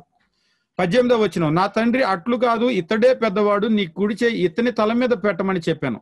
ఆయనను అతని తండ్రి ఒప్పక, అది నాకు తెలియను, నా కుమారుడు అది నాకు తెలియను, ఇతడును ఒక జన సమూహమై గొప్పవాడగును గాని ఇతని తమ్ముడు ఇతని కంటే గొప్పవాడగును, అతని సంతానము జనముల సమూహమగునని చెప్పాను. నా కుమారుడు నాకు తెలుసు, ఇతడు దీవించబడతాడు, కానీ ఇతడు అంతకంటే గొప్పవాడవుతాడు. కాబట్టి ఎఫ్రాయిముకు వచ్చినటువంటి ఆ ఆశీర్వాదము ఎక్కడి నుంచి వచ్చింది అంటే యాకోబు దీవించాడు. అందుకనే ఈ విడిపోయిన తర్వాత కానీ మీరు మొదటి నుంచి కూడా చూసినప్పుడు ఎఫ్రాయిము చాలా గొప్పవాళ్ళు, చాలా గొప్ప జనం. మీరు యుద్ధం జరిగేటప్పుడు కూడా ఆల్మోస్ట్ వాళ్ళు ఎటువైపు వస్తే అటువైపు గెలిచినట్లే. న్యాయాధిపతుల గ్రంథం చదివేటప్పుడు కూడా ఎఫ్రాయిములను ప్రత్యేకంగా చెప్తాడు, వాళ్ళొక గొప్ప జనం, వాళ్ళు వచ్చారు అంటే యుద్ధం ఇక ఇది ఫినిషింగ్ అన్నమాట, వాళ్ళు ఆ యుద్ధాన్ని ముగించేయగలరు, అంత గొప్ప వాళ్ళు. ఎక్కడి నుంచి వచ్చింది అని చెప్పేసి అంటే అది యాకోబు వాళ్ళకి ఇచ్చినటువంటి దీవెన. ఇతడు గొప్పవాడు అవుతాడు, ఒక గొప్ప జనాంగం అవుతాడు, కానీ ఇతని తమ్ముడు ఇతని కంటే గొప్పవాడు అవుతాడు అని ఇచ్చినటువంటి దీవెన. ఇక 49వ అధ్యాయం మనం గమనించినప్పుడు 49వ అధ్యాయంలో మిగిలిన గోత్రాలన్నింటినీ దీవించినటువంటి దీవెనలను మనం గమనిస్తూ ఉంటాం. 50వ అధ్యాయము మనం గమనించినప్పుడు ఆదికాండము చివరి అధ్యాయం 50వ అధ్యాయంలో మనం చూసినప్పుడు ఆయన చనిపోయిన తర్వాత యాకోబు యొక్క మరణాన్ని, ఆ మరణం తర్వాత అతడు సమాధి చేయబట్టడానికి తిరిగి మరలా కనాన్ దేశం తీసుకొని వచ్చారు. అక్కడ మరలా మనము మ్యాప్ ఒక్కసారి మీరు గమనించండి. మ్యాప్ ఒక్కసారి కనుక మీరు గమనించినట్లయితే మీకు ఇది కనపడుతూ ఉంటుంది. వాస్తవంగా వాళ్ళు ఇక్కడికి వచ్చారు. ఇక్కడికి వచ్చి ఏమైపోయిందంటే ఈ ఐగుప్తు దేశంలో ఇది గోషెన్ అనేటువంటి ప్రాంతం మీకు కనబడుతూ ఉంటుంది అనుకుంటా. ఇంకా నేను పెద్ద చేస్తాను చూడండి. ఇది ఐగుప్తు దేశము, ఇదంతా ఐగుప్తు దేశమే. కానీ ఈ ఐగుప్తు దేశంలో వాళ్ళకి ఇచ్చినటువంటి ఈ ప్లేస్ ఉంది కదా గోషెను, ఇది చాలా శ్రేష్టమైనటువంటి స్థలం. ఎందుకు ఇది శ్రేష్టమైంది అంటే మీరు ఐగుప్తులో ఉన్నటువంటి నైల్ రివర్ చూస్తూ ఉన్నారు కదా, ఈ నైల్ నది ఇటువైపు వచ్చేసి సముద్రంలో కలుస్తుంది. ఈ సముద్రంలో కలిసేటప్పుడు ఏమవుతుందంటే పాయలు పాయలుగా, ఇక్కడ మీరు బ్లూ కలర్ లో కనుక చూసినట్లయితే చాలా పాయలుగా విడిపోయింది. చాలా పాయలుగా విడిపోయి ఇక్కడ సముద్రంలో కలుస్తుంది. దీన్ని ఏమంటారంటే డెల్టా ప్రాంతం అని చెప్పేసి అంటారు. మనం చదువుకునేటప్పుడు కూడా డెల్టా ప్రాంతం అంటే ఇదంతా కూడా సారవంతమైన భూమి. అంటే నీరు ఇలా ప్రవహించటం వల్ల ఈ భూమి అంతా కూడా సస్యశ్యామలంగా ఉంటుంది. ఇందులో వీళ్ళకి ఇజ్రాయేలీలకు కేటాయించినటువంటి స్థలం ఏంటి అంటే ఇదంతా ఐగుప్తు దేశమే, కానీ ఇటంతా ఇవ్వలేదు. ఇటు ఇవ్వకుండా ఏం చేశారంటే ఇక్కడ ఇచ్చారు ఈ డెల్టా ప్రాంతంలో. ఎందుకంటే వాళ్ళకి మందలు చాలా ఉన్నాయి. మందలకి ఏం కావాలంటే ఎప్పుడు కూడా పచ్చిక కావాలి. అందుకనే పచ్చగా ఉండేటువంటి ఈ స్థలం కేటాయించారు. ఇక ఇప్పుడు ఇక్కడ చనిపోయినటువంటి యాకోబును మరలా ఏం చేశారంటే ఇక్కడి నుంచి తీసుకొని వచ్చి ఇక్కడ శారాని పాతి పెట్టినటువంటి స్థలం ఉంది కదా, శారా తర్వాత అబ్రహాము తర్వాత ఇస్సాకు, వీళ్ళందరూ పాతి పెట్టబడినటువంటి స్థలం ఉంది కదా, అక్కడికి వచ్చి పాతి పెట్టి మరలా అందరూ కరువు ఉన్నటువంటి రోజులు కదా, మరలా అందరూ రిటర్న్ వచ్చేసారు ఇక్కడికి. ఇంతవరకు మనకు ఆదికాండం జరుగుతుందన్నమాట. అంటే ఆదికాండము మనం ముగించేటప్పటికి ఏమైందంటే ఇజ్రాయేలు దేశం నుంచి ఇజ్రాయేలీలందరూ కూడా వచ్చేసి ఇక్కడ ఐగుప్తులో వాళ్ళందరూ కూడా కరువు కారణంగా ఇక్కడికి వచ్చి ఇక్కడ నివసించారు. వచ్చిన వాళ్ళు దాదాపుగా 70 మంది అని తెలియజేస్తూ ఉన్నాడు. ఇక్కడికి వచ్చి ఆ తర్వాత ముగింపులో యాకోబు కూడా చనిపోయాడు, వచ్చి పాతి పెట్టారు. పాతి పెట్టి మరలా తిరిగి వచ్చేసారు. తిరిగి వచ్చేసిన తర్వాత వాళ్ళు భయపడ్డారు, ఇంతకాలం నాన్నున్నాడు కాబట్టి వీడు ఆగాడు, యోసేపు మరలా మన మీద పగ తీర్చుకుంటాడేమో అని. 50వ అధ్యాయము మనం గమనించినప్పుడు 50వ అధ్యాయము 15వ వచనం, యోసేపు సహోదరులు తమ తండ్రి మృతి పొందుట చూచి ఒకవేళ యోసేపు మన యందు పగబట్టి మనం అతనికి చేసిన కీడంతటి చొప్పున మనకు నిశ్చయముగా కీడు జరిగించుననుకొని యోసేపుకి ఇలాగ వర్తమానం పంపిరి. నీ తండ్రి తాను చావక మునుపు ఆజ్ఞాపించింది ఏమనగా, మీరు యోసేపుతో నీ సహోదరులు నీకు కీడు చేసిరి గనుక దయచేసి వారి అపరాధాన్ని వారి పాపాన్ని క్షమించమని అతనితో చెప్పుడనెను. కాబట్టి దయచేసి నీ తండ్రి దేవుని దాసుల అపరాధము క్షమించమనిరి. వారు యోసేపుతో ఇలాగూ మాట్లాడుచుండగా అతడు ఏడ్చెను. నాన్న చచ్చిపోయే ముందు మేమందరం తప్పు చేసాంలే గాని వాళ్ళని క్షమించేలే అని చెప్పాడు అని వాళ్ళు చెబుతున్నారు, వాళ్ళ నాన్న పేరు చెప్పి. అసలు నిజంగా వాళ్ళ నాన్న చెప్పాడో చెప్పలేదు. ఆయన చెప్పకపోయినా యోసేపుకి ఏమి పగ తీర్చుకునే మనసు లేదు. కాకపోతే వీళ్ళు చేసినటువంటి ఆ తప్పు మరలా జ్ఞాపకం వస్తూ ఉంది. అయితే పాపం యోసేపు ఏడ్చేశాడు, ఏంటి ఇదేనా మీరు నన్ను అర్థం చేసుకుంది, నేనెందుకు అట్లా చేస్తాను అని. 18వ వచనం, మరియు అతని సహోదరులు పోయి అతని ఎదుట సాగిలి పడిరి. మరలా ఇదిగో మేము నీకు దాసులము అని చెప్పగా యోసేపు, భయపడుకుడి, నేను దేవుని స్థానమందున్నానా? మీరు నాకు కీడు చేయను ఉద్దేశించితిరి గాని నేటి దినమున జరుగుతున్నట్లు, అనగా బహు ప్రజలను బ్రతికించినట్లు అది మేలుకే దేవుడు ఉద్దేశించింది. మీరేం బాధపడొద్దు. మీరేదో కీడు చేయాలని అనుకున్నారు కానీ నాకు మేలే జరిగింది. మీరు చూడండి, ఇవాళ నేను ఇలాగ ఫారో తర్వాత స్థానంలో ఉంది, మిమ్మల్ని బ్రతికిస్తున్నాను, ఐగుప్తు అందరిని బ్రతికిస్తున్నాను, చుట్టుపక్కల దేశాలను బ్రతికిస్తున్నాను ధాన్యం దాచిపెట్టి. నిజంగా నేను ఈ స్థానంలో ఉన్నానంటే మీరు నన్ను అమ్మేబట్టే నేను ఇక్కడికి వచ్చాను. కాబట్టి ఇదంతా దేవుని చిత్తమే, మీరేం భయపడొద్దు, నేనేం అలాగ చేయను. అంతేకాదు 21వ వచనం, కాబట్టి భయపడకుడి, నేను మిమ్మును మీ పిల్లలను పోషించదనని చెప్పి వారిని ఆదరించి వారితో ప్రీతిగా మాట్లాడాను. మీరేం భయపడొద్దు, నేను మిమ్మల్ని మీ పిల్లల్ని పోషిస్తాను. నాన్న ఉన్నప్పుడు ఒక మాట, నాన్న పోయాక ఒక మాట కాదు, నాన్న పోయినా సరే నేను మిమ్మల్ని మీ పిల్లల్ని పోషిస్తాను అని చెప్పేసి అన్నాడు. కింది వచనాల్లో మనం చూసినప్పుడు యోసేపు 110 సంవత్సరాలు బ్రతికాడు. అయితే యోసేపు 110 సంవత్సరాలు బ్రతికి అక్కడే ఒక అధికారిగా బ్రతికాడు. అధికారిగా బ్రతికి ఆ తర్వాత చనిపోయాడు. యోసేపు అంటే ఐగుప్తు దేశం మొత్తానికి కూడా చాలా అభిమానం. ఎందుకు అభిమానం అంటే వాస్తవంగా అక్కడ ఐగుప్తు దేశం అంతా కూడా ఆ కరువులో బతికారు అంటే యోసేపు వల్లే బతికారు. అందుకని ఐగుప్తు ప్రజలకు యోసేపు అంటే పర్సనల్ గా చాలా అభిమానం ఉంది. కింది వచనాలు మీరు చూసినట్లయితే 24, యోసేపు తన సహోదరులను చూచి, నేను చనిపోవచ్చున్నాను, దేవుడు నిశ్చయముగా మిమ్మల్ని చూడవచ్చి ఈ దేశంలో నుంచి తాను అబ్రహాము, ఇస్సాకు, యాకోబులకు ప్రమాణం చేసి ఇచ్చిన దేశానికి మిమ్మల్ని తీసుకుని పోనని చెప్పాను. మరియు యోసేపు, దేవుడు నిశ్చయముగా మిమ్మల్ని చూడవచ్చును, అప్పుడు మీరు నా ఎముకలను ఇక్కడి నుంచి తీసుకుని పోవాలని చెప్పి ఇజ్రాయేలు కుమారుల చేత ప్రమాణం చేయించుకొనెను. అయితే యోసేపు చచ్చిపోయినప్పుడు తీసుకెళ్లి వాళ్ళ నాన్న సమాధిలో పెట్టలేదు. కారణం ఏంటంటే ఆయన ఇక్కడ అధికారి కాబట్టి ఇక్కడే ఉంచేశారు.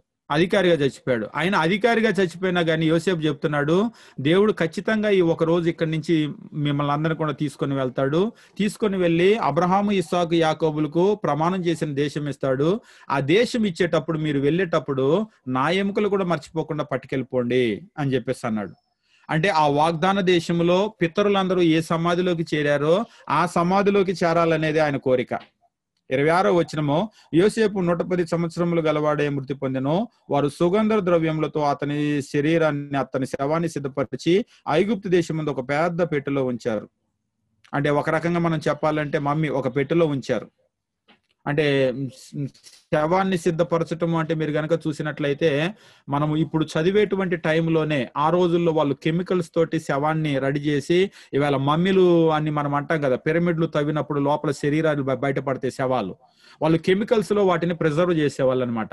ఆ ప్రిజర్వేషన్ ప్రాసెస్ అదంతా కూడా శవాన్ని సిద్ధపరచటం అంటే సుగంధ ద్రవ్యాలతో సిద్ధపరిచి అక్కడే పెట్టారు. కానీ ఆయన చెప్పాడు, మీరు వెళ్ళేటప్పుడు నా ఎముకలు కూడా పట్టుకొని వెళ్ళిపోండి, ఇక్కడ ఉంచొద్దని.